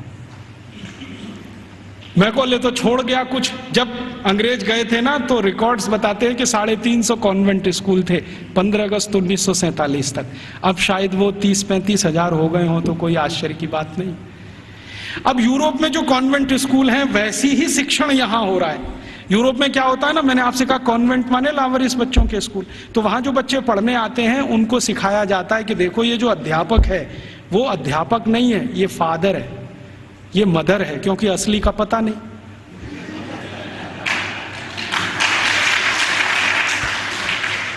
असली का तो कुछ पता नहीं, लावारिस है, किसका है बाप उसका और कौन है उसकी माँ। तो स्कूल में जो पढ़ाने वाले होते हैं ना टीचर, तो पुरुष है तो फादर, माने ओल्ड एज है तो फादर, और यंग एज है तो ब्रदर, और ओल्ड लेडी है कोई तो मदर, और यंग लेडी है तो सिस्टर। तो कॉन्वेंट में उनको बुलवाते हैं, ये फादर है, ये मदर है, ये ब्रदर है, ये सिस्टर है, क्योंकि असली नहीं है। अब हमने भारतवासियों ने बिना सोचे नकल कर लिया उसका। हमारे यहां तो घर में है असली, और कॉन्वेंट में जा रहा है बच्चा तो वहां हो गए नकली, और वहां उसको मदर फादर ही बोलना पड़ता है। अब भारतीय परंपरा में यह है कि किसी बच्चे की 2 माताएं तो हो सकती हैं, बाप दो नहीं होते कभी। भगवान कृष्ण की दो माताएं थी, एक ने जन्म दिया, एक ने पाला। रामचंद्र जी मानते हैं कि मेरी 3 माँ हैं, एक ने जन्म दिया है, बाकी 2 प्रेम दे रहे हैं। तो माताएं 2 हो सकती हैं, 3 हो सकती हैं, बाप हमेशा एक ही होता है। अब हमारे कॉन्वेंट में पढ़ने वाले नौनिहालों के हर एक के 2-2 बाप हैं। एक तो घर में है असली और दूसरे हैं वहां नकली। और मैं आपको अंग्रेजी की एक शब्द की व्याख्या करता हूं। अंग्रेजी में एक शब्द होता है जो गाली के रूप में इस्तेमाल किया जाता है, बास्टर्ड। बास्टर्ड वही होता है जिसके 2 बाप होते हैं। तो हमने अपने अपने नौनिहालों को सबको बास्टर्ड बनाने का धंधा शुरू कर दिया है और बड़े गर्व से कहते हैं मेरा बेटा सेंट मैरी कॉन्वेंट में जाता है, जीसस कॉन्वेंट में जाता है, फलाने कॉन्वेंट में, ढिमा के कॉन्वेंट में। फिर उन कॉन्वेंटों में बड़ी बड़ी विचित्र विचित्र चीजें सिखाई जाती हैं। आजकल सिखाया जाता वैलेंटाइन डे, सेलिब्रेट करो वैलेंटाइन डे। ये वैलेंटाइन का किस्सा क्या है? वैलेंटाइन का किस्सा ये है कि यूरोप में, मैंने कहा ना बच्चों को साथ रखने की परंपरा नहीं है, ऐसी ही एक बहुत खराब परंपरा है बिना शादी के साथ रहने की। एक शब्द चलता है यूरोप में, लिव इन रिलेशनशिप, माने शादी तो करनी नहीं है लेकिन साथ में रहना है। और ये क्यों ऐसा है? इसमें छुटकारा आसान है, सवेरे किया शाम को निकल गए, कहीं दूसरे के घर में घुस गए, फिर तीसरे के, फिर चौथे के। तो जैसे कुत्ते घूमते रहते हैं ना, ऐसे। लिव इन रिलेशनशिप माने कुत्ता संस्कृति। लेकिन मुझे कई बार लगता है भारतीय कुत्तों से भी ज्यादा खराब यूरोपियन कुत्ता संस्कृति। भारतीय कुत्ते फिर भी थोड़े वफादार हैं, यूरोप वाले तो उतने भी नहीं है। तो ये लिव इन रिलेशनशिप का चक्कर बहुत है। और आपको सुनकर आश्चर्य होगा कि पहले से और आज तक यूरोप की 70% प्रजा बिना शादी के रहती है, बिना शादी के रहते। आप अभी भी जाके देख लो, लंदन में, पेरिस में, कहीं भी। अमेरिका में तो ये प्रतिशत 78% है, बिना शादी के रहते हैं। अब बिना शादी के रहते हैं तो पत्नियां बदलती हैं, माफ करो पत्नी तो हो ही नहीं सकती, स्त्रियां बदलती रहती हैं। उनको वो विचित्र विचित्र नामों से संबोधित करते हैं। इंग्लैंड में एक नाम चलता है Mrs Lloyd, Mrs Topno, Mrs ये, मिसिस वो, माने ये उसकी रखेल है जिसके नाम से कहा है। मिसिस माने पत्नी को छोड़कर कोई भी महिला जिसके साथ आप बिस्तर शेयर करते हैं वो सब मिसिस होती है। तो वहां तो ये है सारा खेल, स्त्रियां तो शादी के बिना, पुरुष तो शादी के बिना। तो कभी कभी बीच बीच में यूरोपियन लोगों को कुछ अच्छे विचार भी आ जाते हैं। तो 4वीं शताब्दी में, आज से लगभग 1600 साल पहले, एक व्यक्ति पैदा हो गए रोम में, उनका नाम था वैलेंटाइन। वो चर्च के पादरी हो गए। उन्होंने भारत का साहित्य कुछ पढ़ा। भारतीय साहित्य बहुत जगह फैला है, हम सब जानते हैं। तो वो पढ़ लिया, उनके विचार बदल गए। उनका कहना है कि सबको शादी करके ही रहना चाहिए। और वो प्रचार करने लगे गांव गांव घूम के कि भाई शारीरिक संबंध बनाओ तो पहले शादी करो। तो राजा जो था उस समय, क्लॉडियस नाम का एक राजा था रोम में, वो कहता था आप ये क्या बकवास करते हैं। वो कहते थे ये बकवास नहीं है, बहुत अच्छी जीवन पद्धति है, पूर्वी भारत में, पश्चिम भारत में सब जगह यही चलती है, वहां के लोग बहुत अच्छे हैं, स्त्रियां बहुत अच्छी हैं, आप भी अगर इसमें आ जाओ तो बहुत अच्छा होगा, बीमारियां कम हो जाएंगी वगैरह वगैरह, समाज व्यवस्थित हो जाएगा। तो वो घूमते थे गांव गांव, प्रचार करते थे भाई शादी करो, शादी करो, शादी करो। और राजा जो होता था वो रोकता था कि शादी क्यों करना, हमारी तो परंपरा है बिना शादी के रहना। तो राजा और वैलेंटाइन का झगड़ा चलता था। तो वैलेंटाइन साहब क्या करते थे कि जो भी शादी करने को तैयार हुआ उसको अपने चर्च में बुलाते थे और उसकी शादी करते थे। ये सिलसिला उन्होंने 20-25 साल चलाया। अब वो राजा बहुत परेशान हो गया, तो एक दिन उसने वैलेंटाइन को फांसी पर लटकाने का आदेश दे दिया। तो 14 फरवरी सन 498 को वैलेंटाइन को फांसी पर लटका दिया गया। तो जिनकी उन्होंने शादियां कराई थी वो बहुत दुखी हो गए, तो उनकी याद में उन्होंने वैलेंटाइन डे मनाना शुरू कर दिया। तो ऐसे वैलेंटाइन डे आया। अब उनके कॉन्वेंट में वैलेंटाइन डे मनाते हैं, अब हमारे भी कॉन्वेंट में चालू हो गया वैलेंटाइन डे, वैलेंटाइन डे। यहाँ तो कोई समस्या नहीं है शादी करके रहने की, वहाँ तो शादियाँ ही नहीं होती हैं। अब हमारे स्कूलों में वैलेंटाइन डे मनाता है, तो बच्चे क्या करते हैं, ग्रीटिंग कार्ड खरीदते हैं, अपनी अम्मा को देते हैं, would you be my valentine, फिर बाप को भी दे देते हैं, would you be my valentine. इन मूर्खों को पता ही नहीं कि वैलेंटाइन थे कौन, इसका मतलब क्या है। अम्मा को पूछ रहे हैं would you be my Valentine.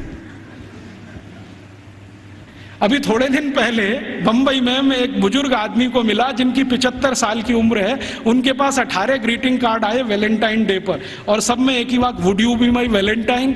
75 साल के बुजुर्ग आदमी से लड़कियां पूछ रही है would you be my Valentine. ऐसा अधकचरापन है। ये सब कॉन्वेंट में से हमारे बच्चे सीख सीख के निकल रहे हैं। और इन कॉन्वेंट स्कूलों में क्या क्या सब सिखा दिया। वो कहता था ना मैकॉले ये कहता था कि ये जो कॉन्वेंट स्कूल हम चलाएंगे, इनमें शिक्षा मिले ना मिले, संस्कार अंग्रेजियत के हम जरूर देंगे। तो क्या होगा, तो कह रहा है वो कि भारतवासी जितने साल इसमें से पढ़कर निकलेंगे ना, तो वो शरीर से दिखने में भारतीय होंगे, आत्मा से अंग्रेज हो जाएंगे, फिर यही हमारी मदद करेंगे और भारत को गुलाम बनाए रखने में व्यवस्था करेंगे। तो संस्कार देना है उनको तो अपना, तो वो दे रहे हैं। अब वह जो कॉन्वेंट में वैलेंटाइन डे सिखा दिया, फिर उन्होंने पता नहीं मदर्स डे सिखा दिया, फादर्स डे सिखा दिया। मदर्स डे पता है क्या होता है यूरोप में? यूरोप में एक और बहुत पुरानी परंपरा है, प्लेटो के समय से चली आ रही है, कि बच्चे जब पैदा हुए ना तो घर में तो रखने नहीं है, बाहर छोड़ देने हैं। तो उन बच्चों को माँ का दूध नसीब नहीं है, तो चर्च में जो होती है ना, सिस्टर्स होती है, वो अपना दूध उनको उपलब्ध कराती है। अब आप में से कई लोगों को यह प्रश्न होगा कि बायोलॉजिकली ये संभव कैसे है? वो नर्स तो मां बनी नहीं, तो उसको दूध कैसे आएगा? लेकिन अभी आधुनिक विज्ञान ने यह सिद्ध कर दिया है कि कोई बच्चा लगातार 2-3 दिन तक बिना विवाहित किसी महिला को लगातार स्तनपान करे तो चौथे-5वें दिन से दूध आना शुरू हो जाता है।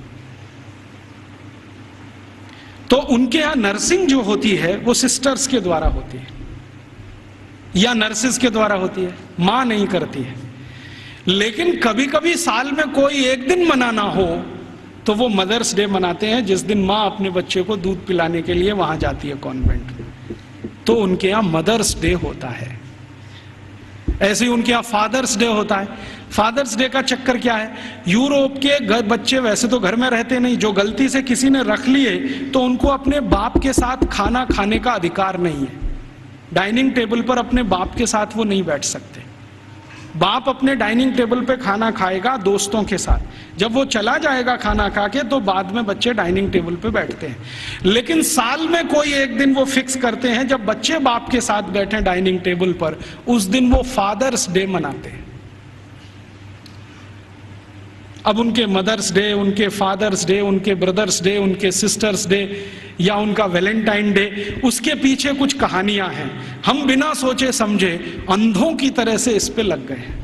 कई बार मैं देखता हूं अजमेर जैसे शहर में, जयपुर जैसे शहर में मदर्स डे पे रैली निकाली जा रही है, प्ले कार्ड लेके बच्चियां अपने अपने हाथ में जा रही हैं, स्कूल कॉलेज उनका छुड़वा दिया जाता है, और ये सब मूर्ख सरकारी अधिकारी किया करते हैं। फिर फादर्स डे पे निकालते हैं, फिर इस पे निकालते हैं, ये सब तमाशेबाजी। ये मैकॉले हमारे यहाँ छोड़ के गया, और वो बार बार कहता था कि हमें संस्कार देना है, शिक्षा दे पाए ना दे पाए वो महत्व का नहीं, अंग्रेजियत का संस्कार देना है। तो वो दे गया। अब वो हमारे खून में घुस गया, और इतना घुस गया है कि कुछ समझ में नहीं आता ये निकले कैसे। कई बार मैं किसी के घर में जाता हूं तो पिताजी का नाम है रामदयाल, माताजी का नाम गायत्री देवी, बेटे का नाम टिंकू। अब मैं पूछता हूं कि ये रामदयाल और गायत्री देवी का टिंकू कहां से आ गया, या रामदयाल और गायत्री देवी की बेटी का नाम डिम्पल, ट्विंकल, बबली, डबली। क्या है बबली का मतलब, क्या है डबली का मतलब? इस तरह के नाम हमने रखे हुए। घुस गई अंग्रेजियत हमारे घर में। हम सब मातृभाषा में हिंदी हैं और रोज घर में बोलते हैं, हो Rajiv Dixit, she is my missus. तो मैं पूछता हूं, really she is your missus? क्योंकि यूरोप में मिसेस का माने धर्म पत्नी को छोड़कर कोई भी महिला, और उनकी धर्म पत्नी कहती है, ओ Rajiv Dixit, he is my mister. तो मैं पूछता हूं, रियली? क्योंकि यूरोप में मिस्टर का माने पति को छोड़कर कोई भी पुरुष, और मिस तो बहुत ही खराब है। मिस है फ्रेंच शब्द है। मिस का माने एक ऐसी महिला जो जिंदगी भर वैश्यावृत्ति करे, शादी ना कर सके, वो मिस है। हम बड़े गर्व से लिखते हैं मिस फलाना, मिस ढिमाका, मिस ये, मिस वो, बिना सोचे समझे। और सबसे खतरनाक शब्द यूरोप में है अंकल, सबसे खतरनाक है, क्योंकि जिसके बारे में आपको कुछ बताना ही नहीं हो उसको अंकल बोल दो, जिसके बारे में नहीं बताना हो उसको आंटी बोल दो। हमारे यहाँ अंकल आंटी कैसे हो सकते हैं? या तो चाचा होंगे, या तो काका होंगे, या तो मामा होंगे, या तो मौसा होंगे, या तो ताऊ होंगे। सब कुछ हमारे यहाँ निश्चित है। अंकल तो बहुत ही अनिश्चित शब्द है, आंटी तो और भी। मैं कॉलेज छोड़ गया तो हमने अपने बच्चों से मम्मी बोल, डैडी बोल, ये बुलवाना शुरू कर दिया। मम्मी का मतलब है मरा हुआ, और डैडी मरे हुए जैसा, और बड़े शौक से बुलवाते मम्मी बोल, डैडी बोल। अब यूरोप में जो भूषा थी ना, वो हमारे कॉन्वेंट में घुस गई। यूरोप में क्या टाई लगाना है, सूट पहनना है, क्योंकि ठंड बहुत है। हमने यहाँ 50 डिग्री टेम्परेचर वाले अजमेर में भी टाई लगवा दिया सबको। इतनी भयंकर गर्मी है, अंदर से पसीना पसीना हो रहा है। और कभी कभी तो रोज मैं ये दृश्य देखता हूँ, एक दूल्हे राजा जून की गर्मी में शादी करने जा रहे हैं, 3 पीस सूट और टाई लगा के घोड़े पे चढ़ के बैठे हुए हैं। उनको पूछो भाई तुमको सुपर इडियट बनने का यही दिन मिला है? कहता राजीव भाई एक दिन तो कर लेने दो, तो तुमको यही दिन मिला है अपनी शादी का? ऐसे हमारी भाषा बदल दिया, भूषा बदल गया, भोजन बदल गया। कॉन्वेंट स्कूलों से बच्चे सीख रहे हैं पिज्जा खाओ, बर्गर खाओ, हॉट डॉग खाओ, कोल्ड डॉग खाओ, चाउमीन खाओ, नूडल्स खाओ। तो उनका भोजन, उनकी भाषा, उनकी भूषा, उनका भजन, रॉक म्यूजिक, पॉप म्यूजिक, सब कुछ घुस गया। अब ये कर दिया, सब बंटा था। अब ना तो हम भारतीय रह पाए, ना अंग्रेज बन पाए। अगर कोई सभ्यता खिचड़ी बन जाए, उसका भविष्य बहुत खराब होता है। मुझे कई बार ऐसा लगता है कि या तो हम भारतवासी पूरी ताकत लगा के अपने को अंग्रेज बना लें, नहीं तो पूरी ईमानदारी से भारतीय हो जाएं। ये अधकचरे ना रहें बीच में, क्योंकि इस अधकचरेपन ने हमारी जनरेशन्स को, पीढ़ियों को खत्म कर दिया। तो इस अंग्रेजियत के शिक्षा तंत्र ने जो यूरोप से आया, क्या किया है आज हमारे देश में। एक दो और उदाहरण देता हूं। कॉन्वेंट स्कूलों में किताबें पढ़ाई जाती हैं जिनमें बिल्कुल स्पष्ट बच्चों को सुनाया जा रहा है, पढ़ाया जा रहा है कि भगत सिंह तो आतंकवादी, ऊधम सिंह तो आतंकवादी, चंद्रशेखर तो आतंकवादी, और महाराजा रणजीत सिंह तो लुटेरे। आप जानते हैं सिख समाज के बहुत प्रतिष्ठित धर्मगुरु महाराजा रणजीत सिंह, जिन्होंने न सिर्फ अंग्रेजों से लोहा लिया बल्कि मुसलमानों से भी इस देश को बचाया, उनको लुटेरा। हमारे भारत में एक जाति है जिसको जाट कहते हैं। जाटों के बारे में अंग्रेज ये कहा करते थे कि इनकी ताकत बहुत है, इसलिए उन्होंने जाट रेजिमेंट बनाया। आपको मालूम है जाट रेजिमेंट? ऐसे ही जाटों के पैरेलल महाराष्ट्र में है मराठा, वो भी एक तरह से जाट ही हैं। तो मराठा रेजिमेंट बनाया, जाट रेजिमेंट बनाया, क्योंकि इनमें ताकत बहुत है। इनका जो डीएनए है ना, बहुत स्पेशल किस्म का है। लड़ना, लड़ाना, मारना, मरना, उनको इसमें मजा आता है। कभी भी अपनी जान की परवाह नहीं करेंगे, हाँ किसी के लिए भी जान दे देंगे, ऐसे लोग। तो जाटों को अंग्रेजों ने लिख मारा और कॉन्वेंट स्कूलों में पढ़ाया जा रहा है अंग्रेजों के जर खरीद गुलाम। अब ये बच्चे बार बार पढ़ रहे हैं, रोज रोज पढ़ रहे हैं, रोज रोज पढ़ रहे हैं, रोज रोज पढ़ रहे हैं, तो थोड़े दिन में मान ही लेंगे कि हाँ भगत सिंह तो आतंकवादी था, ऊधम सिंह भी आतंकवादी था। क्योंकि एक झूठ को आप बार बार कहो, बार बार कहो, बार बार कहो, तो 10-20 साल में सत्य तो हो ही जाएगा। एक कॉन्वेंट स्कूल की हिस्ट्री की किताब में मैं पढ़ के आया, और वो किताब मैंने संभाल के रखी हुई है। झांसी की रानी लक्ष्मीबाई ने भारत की आजादी के लिए कुछ नहीं किया, और उसका जीवन चरित्र लिखा गया है कि वो एक अंग्रेज अधिकारी जॉन लेक के प्रेम और मोहब्बत में ही फंसी रही जिंदगी भर। झांसी की रानी लक्ष्मीबाई के बारे में ऐसी सब चीजें पढ़ाई जा रही हैं। और धीरे धीरे हुआ क्या है, इन कॉन्वेंट स्कूलों के बनाए हुए सिलेबस को भारत सरकार ने सारे देश का सिलेबस बना दिया है, पूरे देश का। अब संसद में भले ही कितना हंगामा हो, लेकिन सरकार कहती है जी सत्य तो यही है, क्योंकि अंग्रेजों ने लिखा है। और हमारे प्रधानमंत्री भी कहते हैं सच्चे सत्यवादी तो अंग्रेज ही थे जो हमको ये सब सिखा के गए। ये स्थिति हमारे देश की है। तो ऐसी गंभीर स्थिति में हम सबको सोचना है, आज शिक्षक दिवस है, तो हम सब सोचें कि इस शिक्षा का क्या करें जो यूरोप से आई है और हमारे देश में जड़ जमा के बैठ गई है। मुझे बहुत कष्ट होता है आपको ये बताते हुए कि भारत में जो कॉन्वेंट स्कूल चल रहे हैं, आप जानते हैं इनके पास सबसे ज्यादा भूमि है भारत देश की। मैंने संसद में एक प्रश्न करवाया था, आप यहां बैठे हैं, मेरे एक दोस्त हैं अखिलेश कुमार करके गोरखपुर से, और उसके पास के क्षेत्र से सांसद हैं। मैंने कहा जरा ये पूछ तो लो कि भारत में सरकार के बाद किसके पास सबसे ज्यादा जमीन है। तो उत्तर आया कि सरकार के बाद सबसे ज्यादा जमीन चर्च और उनके कॉन्वेंट स्कूलों के पास ही है। रेलवे से भी ज्यादा जमीन इनके पास है। और हजारों हेक्टेयर जमीन एक एक रुपए के लीज पर दी गई है। हजारों हेक्टेयर, 1 रुपए का लीज, 2 रुपए का लीज, माने साल में वो 1 ही रुपया देते हैं। हजारों एकड़ जमीन भारत की इस्तेमाल कर रहे हैं और उनकी मिल्कियत है। 1820 से अंग्रेजों की सरकार ने ये जमीन देना शुरू किया, 2006 तक ये आबाद गति से चालू है। हमारी ही जमीन है, हमारा ही पानी है, हमारे ही संसाधन है। पहले मैं क्या सोचता था कि इन कॉन्वेंट स्कूलों में डोनेशन बहुत देती होगी सरकार, लेकिन संसद में एक जब सवाल करवाया तो पता चला कि सरकार का डोनेशन तो 10% ही है, बाकी समाज का डोनेशन। अकेले मैं मुंबई का आंकड़ा आपको दे रहा हूं। बंबई में जितने कॉन्वेंट स्कूल चलते हैं उसमें 92% हिंदू समाज के लड़के लड़कियां पढ़ते हैं, 92%। 2.5% क्रिश्चियन समाज के हैं और बकाया में मुसलमान हैं। ये है स्थिति। तो 92% विद्यार्थी हिंदू समाज के जो पढ़ते हैं बंबई में कॉन्वेंट स्कूलों में, वो सब विद्यार्थी के माँ बाप 1 साल की फीस के रूप में 18,000 करोड़ रुपए देते हैं। आप सोचते हैं ये रकम कितनी बड़ी है? राजस्थान सरकार के बजट का लगभग आधा बंबई, सिर्फ बंबई के कॉन्वेंट।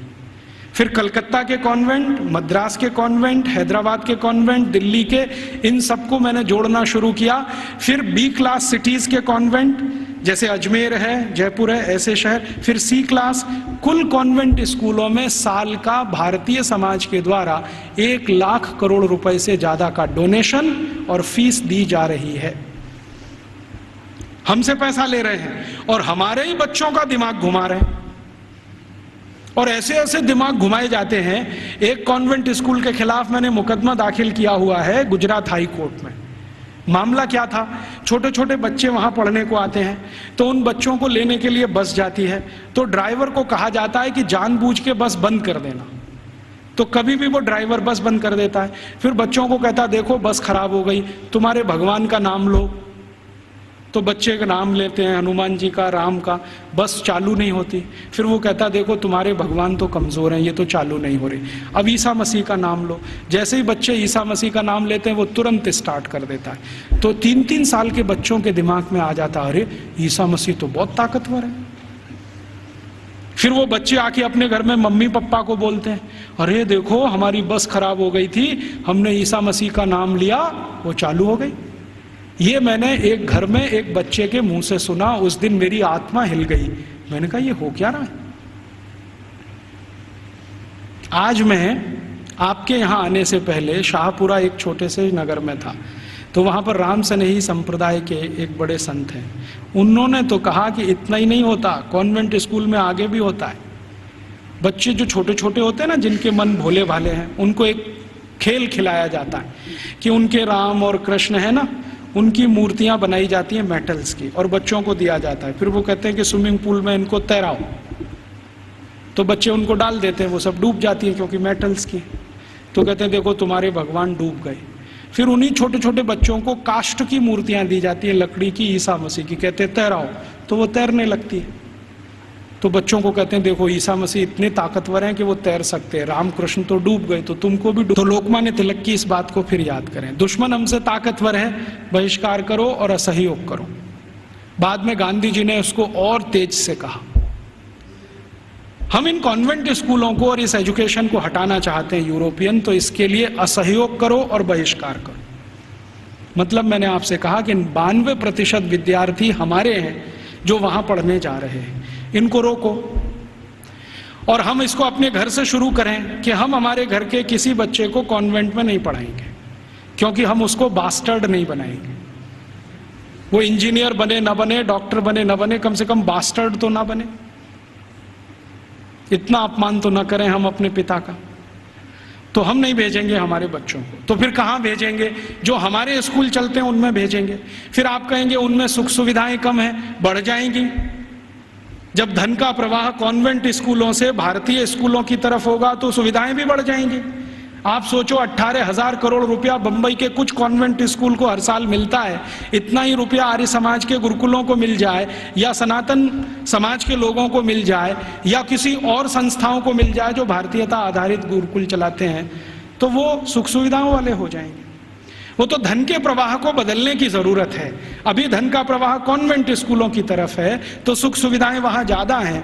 हमारे स्कूल पानी से प्यासे हैं, बैठने को जमीन पे टाट पट्टी नहीं है, स्कूल में पढ़ाने के लिए ब्लैक बोर्ड नहीं है, सामान्य जरूरतों की चीजें जैसे संडास घर होना चाहिए वो भी नहीं है। तो ये इसलिए कि धन की कमी है, धन का प्रवाह उस तरफ है, इसको मोड़ दो। तो समाज में एक बहस चले इस पर कि ये कॉन्वेंट स्कूल आए कहाँ से हैं, उनके यहाँ शिक्षा की क्या स्थिति रही है, तो शायद इसमें से एक समझ बने और ये समझ हिंदुस्तान में अगले 2-3 वर्षों में कोई अभियान का स्वरूप ले और ये अभियान हिंदुस्तान के इस विष बीज को उखाड़ कर फेंक दे, ऐसी भावना मेरे मन में है। मैंने इसके लिए एक और प्रयास शुरू किया है। बहुत लोग जब कहते हैं कि राजीव भाई विकल्प दो, तो हमने खुद अपने इस आज़ादी बचाओ आंदोलन की तरफ से 6 गुरुकुल बनाना शुरू किया है और वो लगभग 1 साल में शुरू हो जाएंगे। उन सभी गुरुकुलों को वैसे ही पढ़वाना है जैसे कभी 200 साल पहले था। वही 18 विषय हमने चुने हैं जो 200 साल पहले पढ़ाए जाएंगे। और हमारे गुरुकुलों की ये मान्यता रही है कि शिक्षा और विद्या सबके लिए, किसी एक के लिए नहीं। पैसा है या नहीं ये महत्व का नहीं है, शिक्षा और विद्या हर एक के लिए। वो जाति का है, धर्म का है, इससे मतलब नहीं। हमारे गुरुकुलों में सभी तरह के विद्यार्थी। आप तो जानते हैं कि भारतीय शास्त्र कहते हैं कि शिक्षा, विद्या और न्याय और चिकित्सा सबको निशुल्क उपलब्ध होनी चाहिए, बिना किसी भेदभाव के। तो हमने सोचा है कि कम से कम शिक्षा और विद्या तो निशुल्क उपलब्ध कराएं। तो हमारे गुरुकुलों में हम फीस नहीं लेंगे, ये संकल्प से हम शुरू कर रहे हैं। फिर ये चलेंगे कैसे? इनको चलाने के लिए विद्यार्थियों को हर दिन 2 घंटे श्रम दान करना पड़ेगा। या तो 2 घंटे वो चरखा चलाएं, या तो 2 घंटे खेत में काम करें, या तो 2 घंटे वो साबुन बनाएं, मंजन बनाएं, वॉशिंग पाउडर बनाएं। उनको हम बिकवाएंगे और उसके लिए मार्केटिंग नेटवर्क खड़ा कर रहे हैं पूरे देश में, स्वानंद बाजार के नाम से।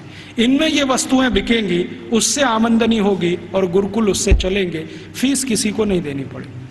और हमारा ये मानना है कि जो विद्यार्थी 14 साल पढ़कर निकल गया, कम से कम हर एक के पास 2.5 से 3 लाख रुपए होगा जो उसके अपने श्रम की कमाई होगी। उससे वो अपना कोई व्यवसाय शुरू कर सकेगा, 2,000 रुपए की नौकरी के लिए नहीं भागेगा। और इन सारे गुरुकुलों को हम ज्ञान आधारित बना रहे हैं, डिग्री आधारित नहीं, क्योंकि ज्ञान ऊंचा होता है, डिग्री ऊंची नहीं होती कभी भी। अंग्रेजों ने हमको उल्टा फंसा दिया, ज्ञान आधारित हिंदुस्तान को डिग्री में फंसा दिया। अब हम किसी की भी परीक्षा लेते हैं तो भाई तुम्हारे पास डिग्री क्या है? डिग्री कोई महत्व की नहीं होती। चरक ऋषि की क्या डिग्री थी? सुश्रुत ऋषि की क्या डिग्री थी? सांख्य दर्शन की जिन्होंने पूरे दुनिया को बता दिया, उनकी क्या डिग्रियां थी? खगोल शास्त्र में इतने बड़े बड़े रिसर्च हो गए। आज दुनिया कहती है कि प्लूटो ग्रह नहीं है, हिंदुस्तानियों ने तो 14वीं शताब्दी में कह दिया था कि प्लूटो ग्रह नहीं। अब दुनिया मानती है कि प्लूटो ग्रह नहीं। सूर्य की दूरी पृथ्वी से कितनी है ये आज बोलते हैं, 9वीं शताब्दी में तो हिंदुस्तानियों को मालूम था कि सूर्य और पृथ्वी की दूरी कितनी है। तो ये जितनी महान बातें करने वाले लोग, इनके पास किसी के पास डिग्री नहीं थी, ज्ञान था, ज्ञान ऊंचा होता है, डिग्री नहीं होती। तो हम वही ज्ञान आधारित शिक्षा और विद्या लाना चाहते हैं। अभी शुरू में हम शायद माइनॉरिटी में होंगे, लेकिन हर माइनॉरिटी समय में मेजॉरिटी हो जाती है। कौन जाने कल को ये अभियान चल पड़ा तो बहुत बड़ा हो जाएगा। शुरुआत तो 1-2 से ही होती है, बड़ा होते होते तो बहुत बड़ा सागर बन जाता है। भगत सिंह तो अकेला था, फांसी पे गया, उसके साथ सुखदेव राजगुरु अकेले थे।